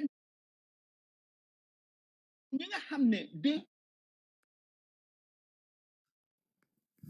got nothing absolutely nothing gis leen si yoon bi rek xam nga safe leen wala lifin leen andi leen ñu ñëw toog sa kër di fa cop di lekk di dunda si yéen su leen gisee si biti mel ni ñu leen a wasip the same people ñoo dee dem si gannaaw di dem di wax NIA wala di dem di wax Yahya Jammeh if they have an opportunity ñu ne oytul mel nii wala mel dafa demoon si sëriñ wala dafa ma yónni woon si diw wala dafa defoon nii wala dafa defoon nale and then ñu ñëw rek jàppala gis nga coup d'état yu bëri yi nga xam ne ñu ne ñoo xewoon Gambia exemple bu Great Inka joxoon fi affaire yi Mariama Dentin you think Yahya Jammeh dafa toog rek mu ne waa dem leen jàpp ki dem leen jàpp non ñoom ñoo dee dem ñu dem duul exactly comme Haruna Jammeh ñoom ñoo dee dem ñu dem duul Gambien yi seen bopp laa la wax de ñoo dee dem ñu dem duul gis nga Gambia time boobu noonu coup d'état su xewee it is an opportunity pour ñeneen ñu xama tekki leen ko dama tekki loolu la woon soo déggee ñu ne coup d'état xew na yow koo yaagoon a mere kooku nga dee dem boole ak jongla si nga ne déggoon naa keroog de kii mu ngay wax lii wala gisoon naa Great Tinka ak Savage ñu ngay ànda let's say for instance su fekkee Great Tinka moo def bëggoon na def coup d'état dañoo wax ne gisoon nañ Savage ak Great Tinka ñu ngay lekk keroog Serekunda wala Senegambia guess what the junglers will not ask questions they come in few ñu jàppala understand Maximus mu ngi nii mu ngay wax the same issue oya bu mu doon wax si TRRC bi leeral na ko nañ rusut jabari Haruna rusut family am yërëmu doomam yërëmu dara waaye gis nga time bi nga xam ne jël Haruna rey ko jot na dafa taxaw mel ni kooku musu koo defal dara ñu rey ko nii pak so the same people ñoo ñëwaat tey ñu dogowaat ci gannaaw Yahya Jammeh the same thing moo fa xew ba si gannaaw Barrow the same thing moo fa xew so naka lañ mënoon a génnee loolu it's because the coalition has a responsibility ñoom seen boppa mag yooyu noonu ñoo waroon a toog ñu ne ñun ñoo bañ lànk lii du fi xew ñun duñ continuer di yaaxa dëkk bi but guess what ku nekk dafa ñëw foofu noonu pour feesal poosam bi ku nekk dafa ñëw foofu noonu pour loo amutoon demba nga ñëw pour am ko te Ami Jawara ñi nga xam ne ñàkkoon nañ ñu ne tey la tey nag ñun nag suñu waxtu jot na we have to go shine dañu wante digga that is what happened but you cannot also do it by excusing certain people because this was a coalition it was a force that came together so if they fail they all fell together so mënuñoo ñëw fii nii tey ñu ne Ousainou Darboe is at fault but Halifa is not at fault Mai Fatty is at fault but naka lañ ko dee waxee what's the name ku dee wax Domoda Pachal how many to that so anyway, are we talking about the government itself or are we talking about the organization or the time of organizing a coalition up to attaining victory? Legi dama bëgg nga differentiate between these two stages because the coalition had two phases. The first phase was to remove Jammeh from office, and the second phase was to come and deliver to the Gambian people si wàllu liggéey bi ñu war a def the reforms the 3 reforms mooy lan ñu defar security bi constitution beeg ak civil service bi léegi su fekkee ne first phase bi succeed na ñu génnee Jammeh te Halifa foofu la am biñ génnee Jammeh léegi pour ñëw na pour liggéey ñoom ñu ñëw njiiroo affaire yi yaaxa ko yow nga ne ba léegi Halifa boobu noonu dafa am crime bu mu def dafa daw res dafa def lii yow da nga waxuma bëgg dafa commit crime waaye bokk na am na contribution waaye léegi yow da nga fàtte ne constitution bi nga xam ne moo supersede di gentleman agreement ba tax mënuñoo proceed si li nga xam ne was the day one plan bi nga xam ne that gentleman agreement boobu na that MOU because of the constitution ba ko supersede discipline tool léegi foofu noonu léegi Barrow waat na nekk na an executive president moo amee doole bi léegi pour hire and fire ba pare number 2 moom la moo ne mu ne lii mooy am wala léegi because that kind of constitution moo nekk di dem bi nga xam ne dafa entrench di president léegi nga bëgg a Halifa duga foofu ban impact la Halifa def foofu ban difference la faa def su fekkee ne yow sa intelligence nga waxee and your intellectual capacity nga ñëw fii nii pour parade ko before us wax ma ne loolu make na sense pour Halifa duga si façon government boobu lu mu fa ban impact la faa mën a def. Okay, Halifa participated in government bi, he is part of the people that went around to give us this government. The foundation of the government does not start from the day that Barrow was sworn into office. No. It does. Déglu ma wala. Gis nga conspiracy. Conspiracy is not only the people that commit it. Tey mana yow suñ doxee si yoon ñu nga dem commit crime man ma drive la dégg la ma drive moto bi ñu dem foofu noonu ma xaar la yow nga dem commit crime bi ba pare nga ñëwaat man I am part of it because I conspired man maa la fa drive understand nga our charges may not be the same but I as well contributed to the crime and that's what happened here. Dama laaj la this question dama bëgg nga jox ma a reasonable honest truth boo xam ne wane nga ne dëgga su doon yow la yow nga ne yow da nga déggu yow da nga am a career boo xam ne dem na ba 30 something years boo xam ne yow liñ la musa xamee mooy credibility nga dee safeguard bugguloo compromise sa dignity because sa papa sa yaay sa waruñoo tax nga ñàkk sa dignity si àddina doomu aadama moj moo nag sa réew yow da nga ko yàggal laajte people bi respect la léegi man maa yow ñu ànda ñu ne saabe ñu dem wax ak ñoom Babel ak plateforme bi yëpp ñooy askan bi ne leen léegi dañ bëgg ngeen defal ñu lii ak suñu àggee fii dina leen tabaxal lii defal leen lii defal leen lii defal leen lii ñu dem ba soog si duga foofu noonu yow nga ñëw ànda sa groupe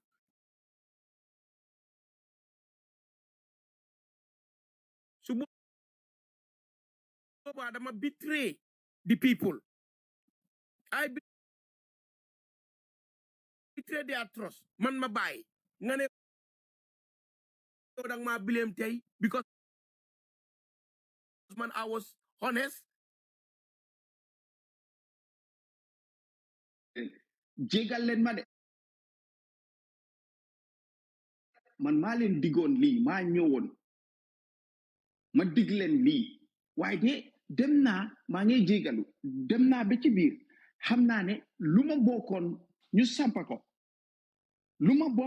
sampa ko doxatut man ma génn si waaye maa ngi jégalu waaye du ma daw responsibility ne man bokkuma si am nga point xaaral rek am nga point because nga lu tax man dama honest déglu ma man amee doy supporter waaye man suma opinion does not necessarily represent doy okay let me make that disclaimer first beneen bi mooy man dama taxaw as a doy supporter ma wax yow li nga wax nii waaye xam nga when you come to PDOIS ak Halifa being a state person boo xam ne moom agana foo xam ne that time of that the fragility of the country security at the time muy ragal ak create chaos déglul de because boobu Gambians si gis na ne biñ celebrate ne yaay Adama win na rek xale yi dañ taaka dem di lakkan nataal li wàccee li fi ni Yahya Jammeh te fekk boobu dara xewagut di that Friday wàccee nataalam yëpp si Gambia bi Yahya ngi nekk still di président gars yi def loolu dem ba si aaj bi ba saaga kon dey ba Yahya toog na si télé mi ne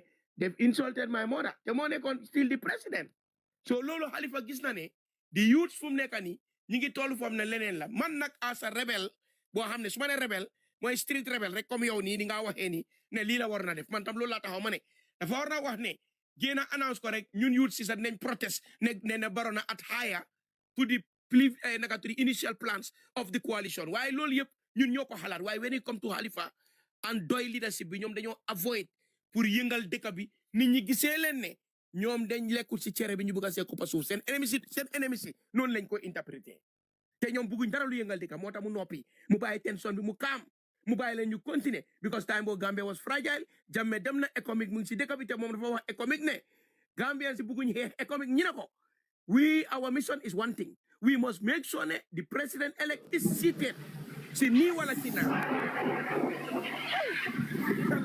di woor yoo la naan société loolu Halifa mu ne gars yi dañ ko ne ko kii dina ñun suñ mission mooy benn mission dinañ taaj président bi dina toog si nii wala si nele surtout loolu moom ñun xamul si dara after bi économique du ko see gis Gambien si célébré waaye doo leen drop non bu leen ma drop bu leen yow kañ dangaa dem léegi asalaamaaleykum to loolu laa bëgg pour nga understand sa nuyu naa la waay fay naa la Jobis nakam yaa ngi cool I appreciate the honesty. I appreciate the honesty on that aspect. Seen waxtaan bi de am na solo. Alaaji Sall nuyu naa la waay. So loolu moo fa nekk. Yow so géej naa la gis. Waaye bilaay ndax dama xawoon a tukki waaye ñibbi si naa. Naka sa xol de mbaa enjoy nga. Liggéey rek ñu ngi woon ci tool yi di liggéey. Noonu la waaye seen waxtaan bi nekk fu mu toog waa Serif xaaral Serif tegal sa baaraam foofu xaaral seen waxtaan bi fu mu nekk am na solo waaye foog naa ñun suñu dee waa Jobis nama nañ la de non fii la ubbee Ajaratu Mel nuyu naa la de fay nañ la waa ñoom yéen a ngi noppi tey de lu xew Mariama gérel ade it waaw foog naa suñ dee waxtaan li ñoo waxtaan tamit waruñoo topp rek di yuuxu ñun suñu waxtaan daf dee naxari parce que lu bari dafa am luñ dee topp dem si leneen liñ war a laaj suñu boppam mooy lan moo tax bu fa Halifa Sallah nekkee bala ñoo win élection bi lu Halifa digal gaay toppasi mu am ak lan moo tax buñ winee élection ba pare the first move bi nga xam ne moom la nguuri Adama Barrow def mu nekka loo xam ne it goes against the constitution lii laa bëgg a laaj Gambian si and dama si soxla pour ñu tontu ma si loolu noonu ndax foog ngeen ne yéen Halifa Sallah dina use constitution bi ba fexe nu fi Jammeh génnee léegi first move bi nga xam ne moom la coalition bi teg mu nekka move boo xam ne dafa dem against the constitution lan moo tax bu Halifa Sallah di wax in April 2017 ne if this government is not properly directed dañoo demaat back to dictatorship Gambian si fan ngeen nekkoon ndax dëgg ngeen li Halifa doon wax xam nga lii nii yëpp xew na fi waaye ñun dañ dee topp loolu noonu yëpp su ñëwee ñuy wax ne waaw Halifa dafa waroon def nangam people don't even understand what they are talking about. Adama Barrow is the president of the Gambia. Adama Barrow moo amoon doole bi yëpp pour def lan lu mu bugg a def ndax yéen ñiy toog fii di wax tey ndax xam ngeen na Halifa wax na si suuf na waxul si suuf soo ñu toogee fii ñu ne Halifa PDOIS naguñ ta jël position ndax loolu noonu lañ waxtaane woon balaa ñoo win élection boobu noonu ndax ñoom dañ waxoon ne dañoo jël position suñu winee élection déedéet waxuñ toon loolu ñeneen ñi jël position sax loolu nekkutoon li nga xam ne moom lañ d'accord gannaaw buñ winee ba pare si la gaa ñoo di saxee position yi kon suñoo wax dañ koo teg si li nga xam ne moom mooy dëgga buñ fi ñëw fii nii rek because waaw def nañ lii def nañ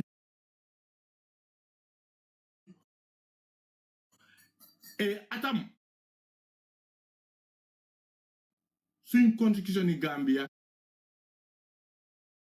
mayu ko woon pour mu fal ko If you want, you can go back to the same day. Be Adama Barrow fale Fatoumata Tambajang as the vice president. Journalist bi bim laaje Halifa lan mota Adama Barrow mu def li Halifa lim len tontu won moy xaar len be Adama Barrow ñew su ñewé ngeen laaj ko parce que amul dara lu nga xamné dina ko ci wax té xam nga né ñun ñëpp xam nañ né Halifa du fa tok di digal Adama Barrow né jëlal Fatoumata Tambajang ki nga xamné dafa over age pour mu nekk the vice president of the Gambia dañoo wante digga rek so suñu fi nekkee di wax ne waaw gaay dañ daw déedéet ñoom Halifa bala ñoo win even ku bokk ci PDOIS sax bokk sa UDP aji yam wax na leen ne before ñu win ñoom Halifa dañ wax ne suñu winee they are going to parliament because of the coalition agenda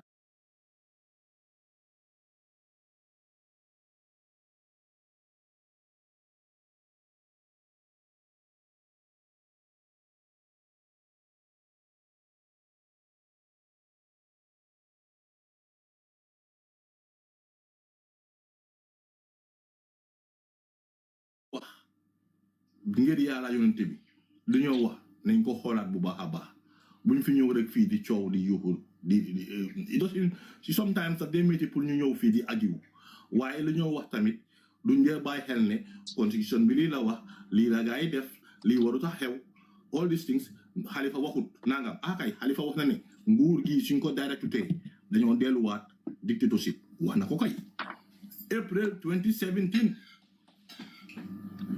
ku ko bëgg a dégg baax na ku ko bëgg a dégg tamit yaa ko yu tontu wa bla yaa ko bla taxaw na wax naa ko fi ma ne loolu waxoon naa ko fi nag boobu ñëwaguloo ma leen di wax ne leen Halifa biñ ko interview bi moo wax gaay ne leen wax na leen ko ne leen ñun duñ dugal suñ loxo si loo xam ne ñu génnee fi li nga xam ne moo fi nekka ñuy ñëw di install beneen façon government bu mel ni di seen bi fi nekko duñ ko def dañ dee bëgg a bileem doy rek for nothing loolu rek a fi nekka waa Jobi xam nga yéen loo leen wax nii yëpp ñun dégg nañ leen te jox nañ leen ko whatever ok Halifa wax na la le sure Halifa has been vocal since bu ñu xamee Halifa ba tey but the point bu ñoo wax mooy ne if we are in the coalition you cannot excuse Halifa ak PDOIS because they are part of what brought the coalition to Gambians in the first place. Nobody is saying that after when they left, yes, you have to hold a Barrow's decision on Halifa and X, Y, and Z. No. But look at the Barrow. Ultimately, look at the Barrow. Halifa at Doi Wakanensi. So you cannot excuse that. No. Why Barrow as the militants of PDOIS? Assalamu alaikum. Problem when I'm with the militants of PDOIS. Waxuma ne Halifa moo andi Barrow de. Halifa Sallah Halifa moo commission is the idea of Siri, 1 minute. That's what he said. No, collusion is the idea of Halifa Sallah. Mane. Xam nga suñu difference ñun Gambia. Ak suñu neboy lan la. Tey Gambia dañ dem ñu dem electoral campaign ñu wax ne lii la ñoo doxal. ñu dem ba ci biir ñu génn ci. Tey in Sénégal dañ dem campaign Jomaay ne lii mooy suma campagne promise. mu ñëw ba ci biir mu bugg a see génn. Sénégalais yi taxaw ne ko li nga bugga ñun duñ ci dal ñun dañ ko nangu.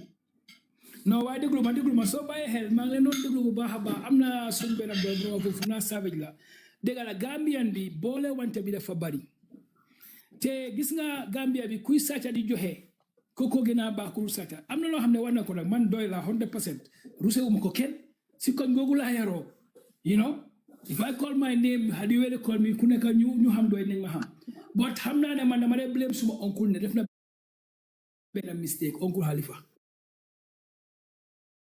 and this is the mistake because man dama believe ne ñoom seen experience and everything ak ñoom dem si yàlla OG when they are doing this collusion dañ waroon a seet bu baax a baax koo xam ne yeeloon na ko jàng na check nañ background am man fooguma ne def nañ that thing because soo xoolee tey no Adama Barrow su tegoon no yooyu no da nga fàtte no xaaral ma dimbale la amul xaaral ma laalal la dara nga continuer Halifa Sallah taanu Adama Barrow dafa invite xaaral ma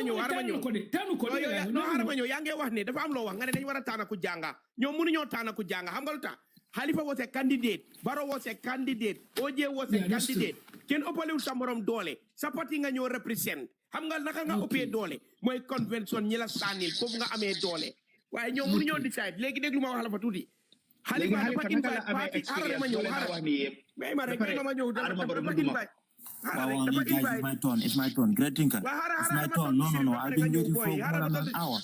Man ngeen yi werante ni man amaluma soxla man dëkk bi nu mel moom amal soxla boy. Mu ne fi nekk di xulo. Léegi xulowuñ léegi Sirif li ma la wax mooy li xew mooy Halifa Sallah dafa invite party representatives not political parties. Strategy boobu la use. Ñoom nag nga UDP ñoom ñoo indi Barrow biñ indee Barrow ñoom ñoo fa bari woon te ñoom ñoo ëppoon si 70 delegates sin wax biñ ñëwee gis nga boobu OJ wax na ko si benn vidéo OJ mu ne ñoom dañ dem ba si biir mu ne dañ dem ba si biir ñu gis ne ñoom su sànnilut Barrow sax kon UDP mun nañoo boycott affaire bi moo tax ñoom sax ñoom leen sacrifice sax ñu jël seen only fini sax yokkal ko Barrow moo tax Barrow am 300 loolu Halifa mënu si dara loolu laa bëggoon a leeral rek ok jërëjëf si loolu waaye léegi comme ni broda bi mu ne taxaw na 1 hour mais ko mu dugga si yaa ngi ko muut waaye li ñoo nekk ni li ñu war a def now li ngeen di wax ni yëpp is really nice waaye comme boo ko xoolee man Uncle Halifa before mu first win election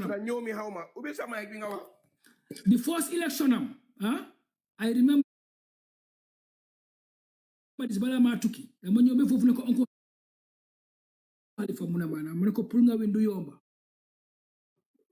ma ne ko unless and until ñun ñu laa toppa ñu am karta we the youths si nga soga win ma ne ko pare Uncle Halifa yow doo dee teg sabar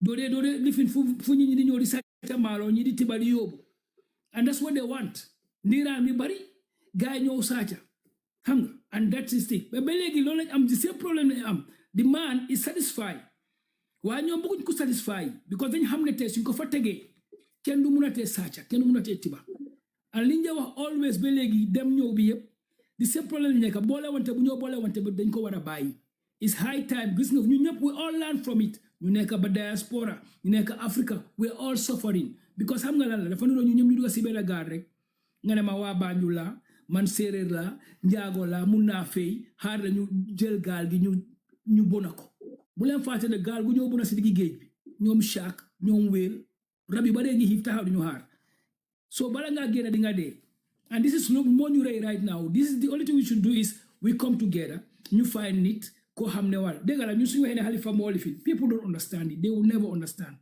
gis nga tey maa ngi toog dégg benn speech bu kii naka Ibrahima Tarawal waaw fii naka Burkina Faso Halifa was the first one who come with that speech xam nga he was the first one who come Africa have to stand by themselves waaye ñun gisuñ loolu xam nga ñun fu mu nekk nii suñ maire génn nañ fa fine we have to put everything aside loo xam ne lifin la naka lañ ko waxee tribalism or whatever we put all that we look for something good for our nation su baaxee ñun la su bonee ñun la mu neex mu naxari we all Gambians loolu war nañ ko mun a xam muy ako bi soose bi jola bi manjaago bi it doesn't matter right now li ñu war a seet solution is like we put somebody who really can represent Gambia and can bring it dégg nañ agenda was very good but people don't want that ñoom ñu leen di fenal lañ bugga and the politicians most of them they are people like us they know our weakness xam nañ suñ problems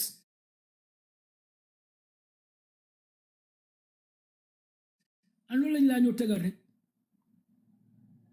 te time bi fu mu nekk mu ngi jot nañ door di liggéey tali gaal dina ñëw liñ soxla yëpp dañ leen koy si su boobaa ñu ne nii right now suñ parents yi they are suffering there ñu ngi leen di jox ay maalo di leen jox ay lifin it's their own money they're giving back to them tax yi ñoon fay moom lañ nekk di joxaat gars yi and they don't even know that So we we talk to our family, although some parents are very stubborn and some families members are very stubborn. No. But it's high time you put all this aside and you defer deka you say kukomuna yobu. And kukomuna yobu moy ko xamne dega itena dega bugara deka bi. And Gambian bi bugul lolu bolé bi ba benen fa. Su nekké ki suñ ko fa tégué duma mëna sacca duma mëna am ki dafa déggu. Luñ la fa tek. Gis nga té Adama Barrow ñu ko wor yépp, we all see that. These are people who talk bad about him. And these are the same people that you for talk you repeat every time what they are saying. But I guess these people don't even you know what evidence ya waxon li. So ñu ñëpp forward again and ñu sét ñu xamné war na ñu sét ko. Lola amon pour wax. Thank you very much and I really appreciate it. Like now every of you send view li ngeen wax everything makes sense. Thank you very much.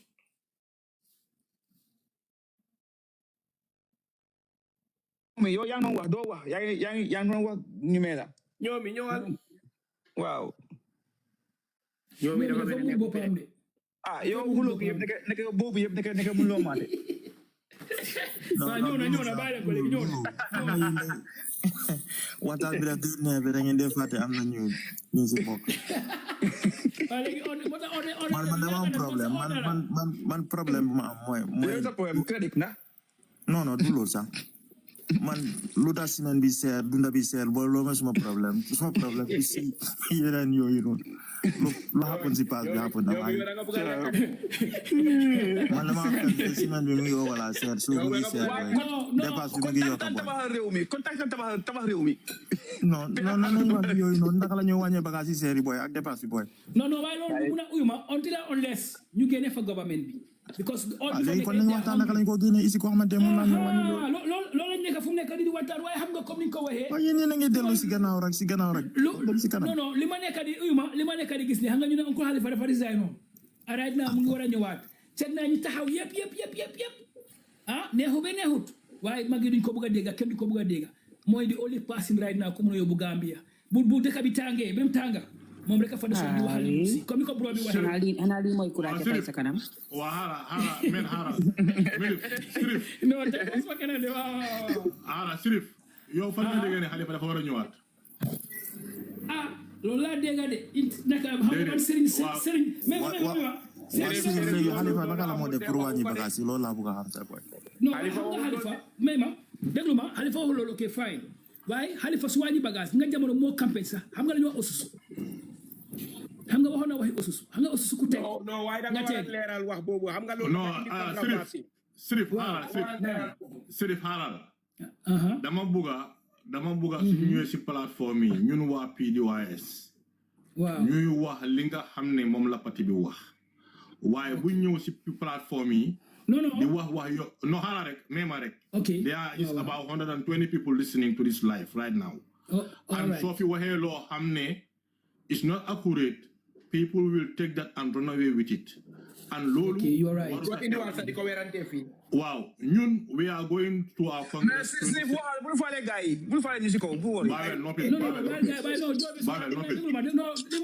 because man to be honest with you TikTok la ko dega moy di serigne bobu nek xawma Gambie serigne la Gambian la waye ki daw legi serigne tapatuli nga no du tapatuli de ki is well educated nekona Sénégal gaay di ko fa ñew Gambia okay I'm not okay anyway I'm bad why say bu falé job bu falé yo li job ci wadé la xam nga no bu wori boy wax rek bro amul problème yo bu falé gaay non foog ma déglu ñu suma ñu ñëpp benn Sirif yo doy bu ñu jël 170K bi yana ha yëgulo ko woon non yëguma boobu okay wa yo foog ne loolu correct na déedéet waaye yëguma boobu de Jobis su nekk yëngal waaye correct de Jobis waa de Sirif ma waaye yo foog ne loolu correct na at the time nga xam ne Gambia ngi sofa foog ne doy they should take the 170K from Barrow no they waruñu man musuma foog ne dañ jël loolu because déedéet non waaye musuma dégg because xam nga li xew déglu ma rek su nekkee loolu la man li ma believe Uncle Halifa ñaata nañ ko fi offer position mu jëlu tam Yahya Jammeh sa offer na ko xam nga jëlut te su mu nekkoon ne place rek la bugga This man could have a place. Xam nga savage So mo ne foog Halifa ne is ko self-centered. Halifa su nekkoon ko self-centered dafa jël place. Halifa bugul place. Exactly. Sif, yow da ngeen lo jaatu dal. Halifa lu mo yotu mo gëna reuy luñ ko may 170 wala ko mo jël te Sif d'accord na. Waaw. Nene d'accord uma de because how much dara. D'accord uma de. Guys. Nene Jovis man de lay wax. Ñoo xam nga ñun niñ mel ñun luñ xam lañ dew. Boy Jovis boy man Sif ay waxtaan boy. Jovis man dama laaj mané. Waaw Jobis ma sa gannaaw waaw bu faale ki bu ko faale bu ko ton Jobis man dama ne ndax jamono jëlut tey du ñëw di jël xam nga waay Sif waaw Sif xam nga man dama mel na ndax foog nga ne ndax non de bul faale pa os mu ngi Gambia holiday dafa dem holiday biram ba fees rek mu ñëw fi mané Sif bul faale gaay Sif yow foog nga ne Sif yow foog nga ne doy wala ñoo jël $170,000 from baro ndax is it right or wrong yes or no yu ma da nga am witness boobu noonu fan nga ko gisee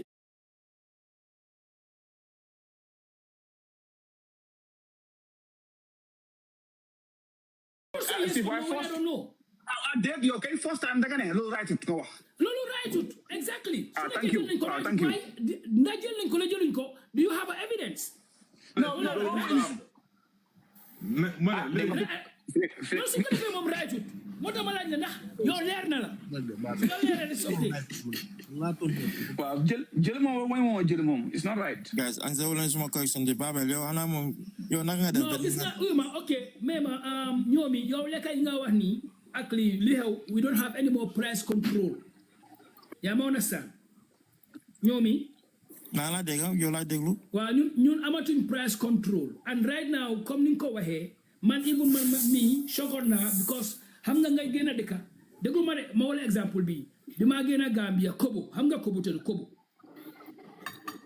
kobo jën boobu dafa pomp ma yaabooy kobo laa bugga mu ne ma lii mooy kobo and it's too sad joxe nañ everything we have and loolu fu mu nekk nii dara mu ta wàññi until I'm on list ñu find some kobo mu amatul Gambia so because Chinese ñi ngeen nappa géej bi rek example kobo bi nga use loolu noonu how is that na topic yooyu lañu war a waxtaanee ñu seet solution no waaye déglu ma soo gisee mala how related this I think so xam ne was making things very easy for Gambians kobo was one of the main thing même rek léegi kobo mu ngi ni si boppam dafa seer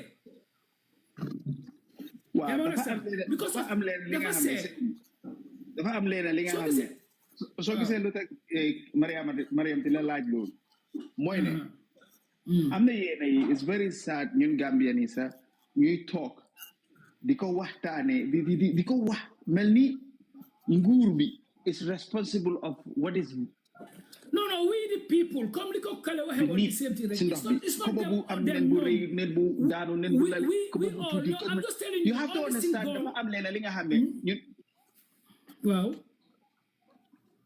gis nga Gambia dafa toll fi nga xam ne Gambia amal na 300,000 people that's true Gambia population bi dafa rëy fu mu nekk nii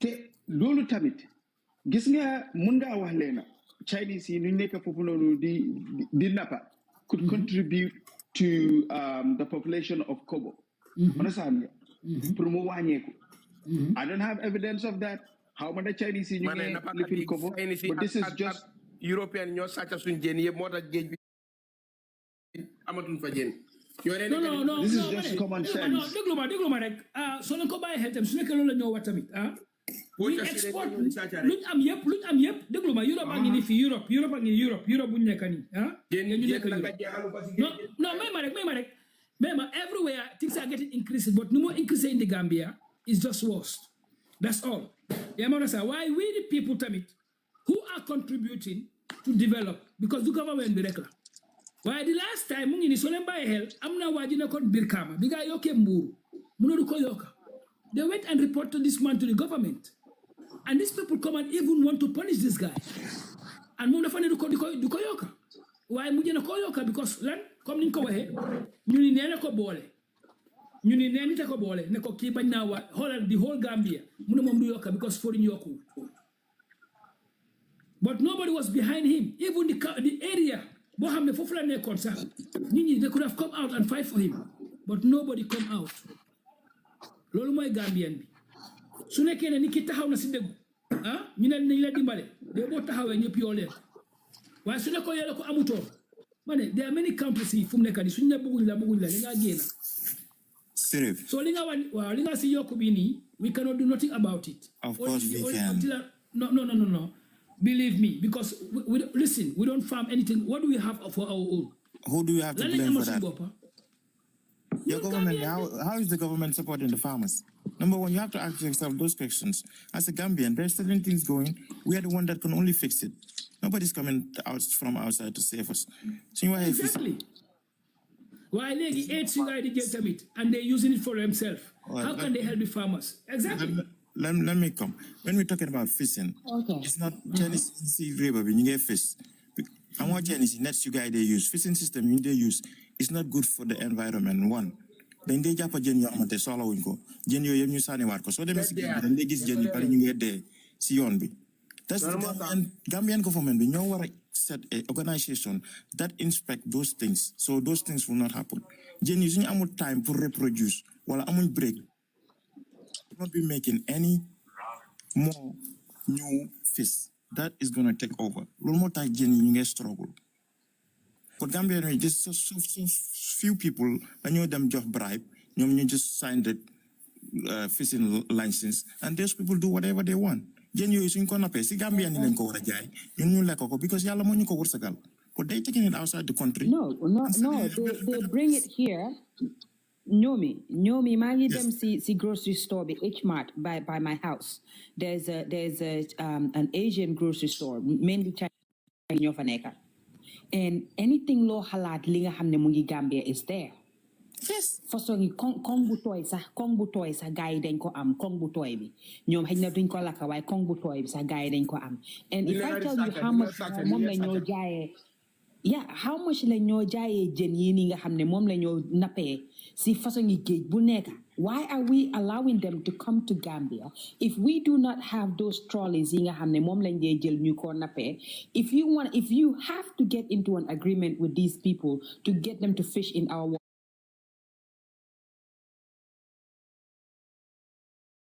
waters, why not your agreement dina benefit Gambians? Hey, you know what?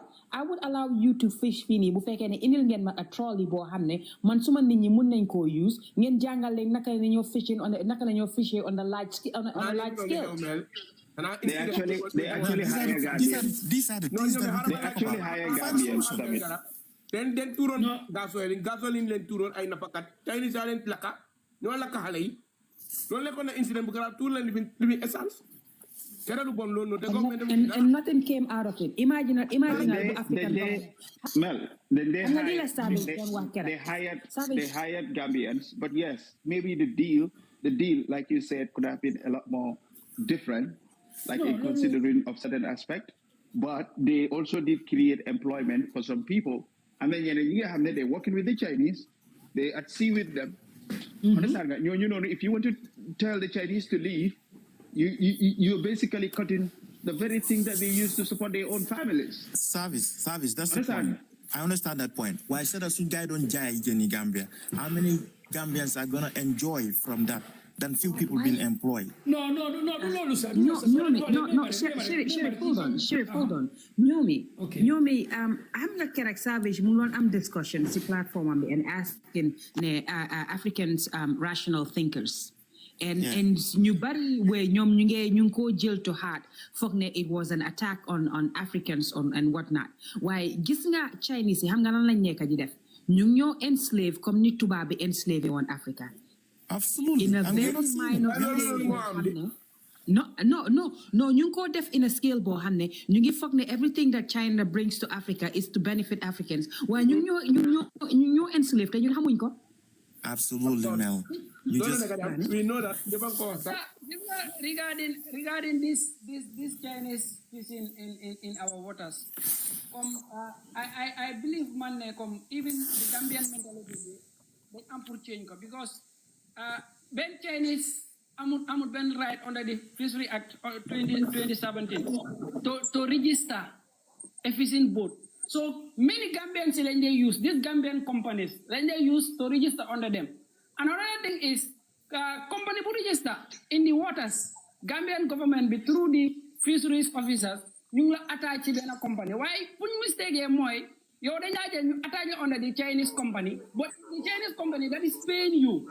How do you expect to do your job when those people are the ones paying you? Currently, China is investing a lot in our country. But right now what they are doing is, whole China, they are exporting about 50% of fish from Africa. Gambia alone, they are expecting about, they are exporting 24.6% from our waters from the Gambia. But so say that China with all the exporters and they do, China they don't import. Right now I am currently in China. I study fisheries. I am in the fisheries academy here. Why China? You will not see them. Say Bengal, do neka sen geji. They're reserving theirs. They are reserving theirs.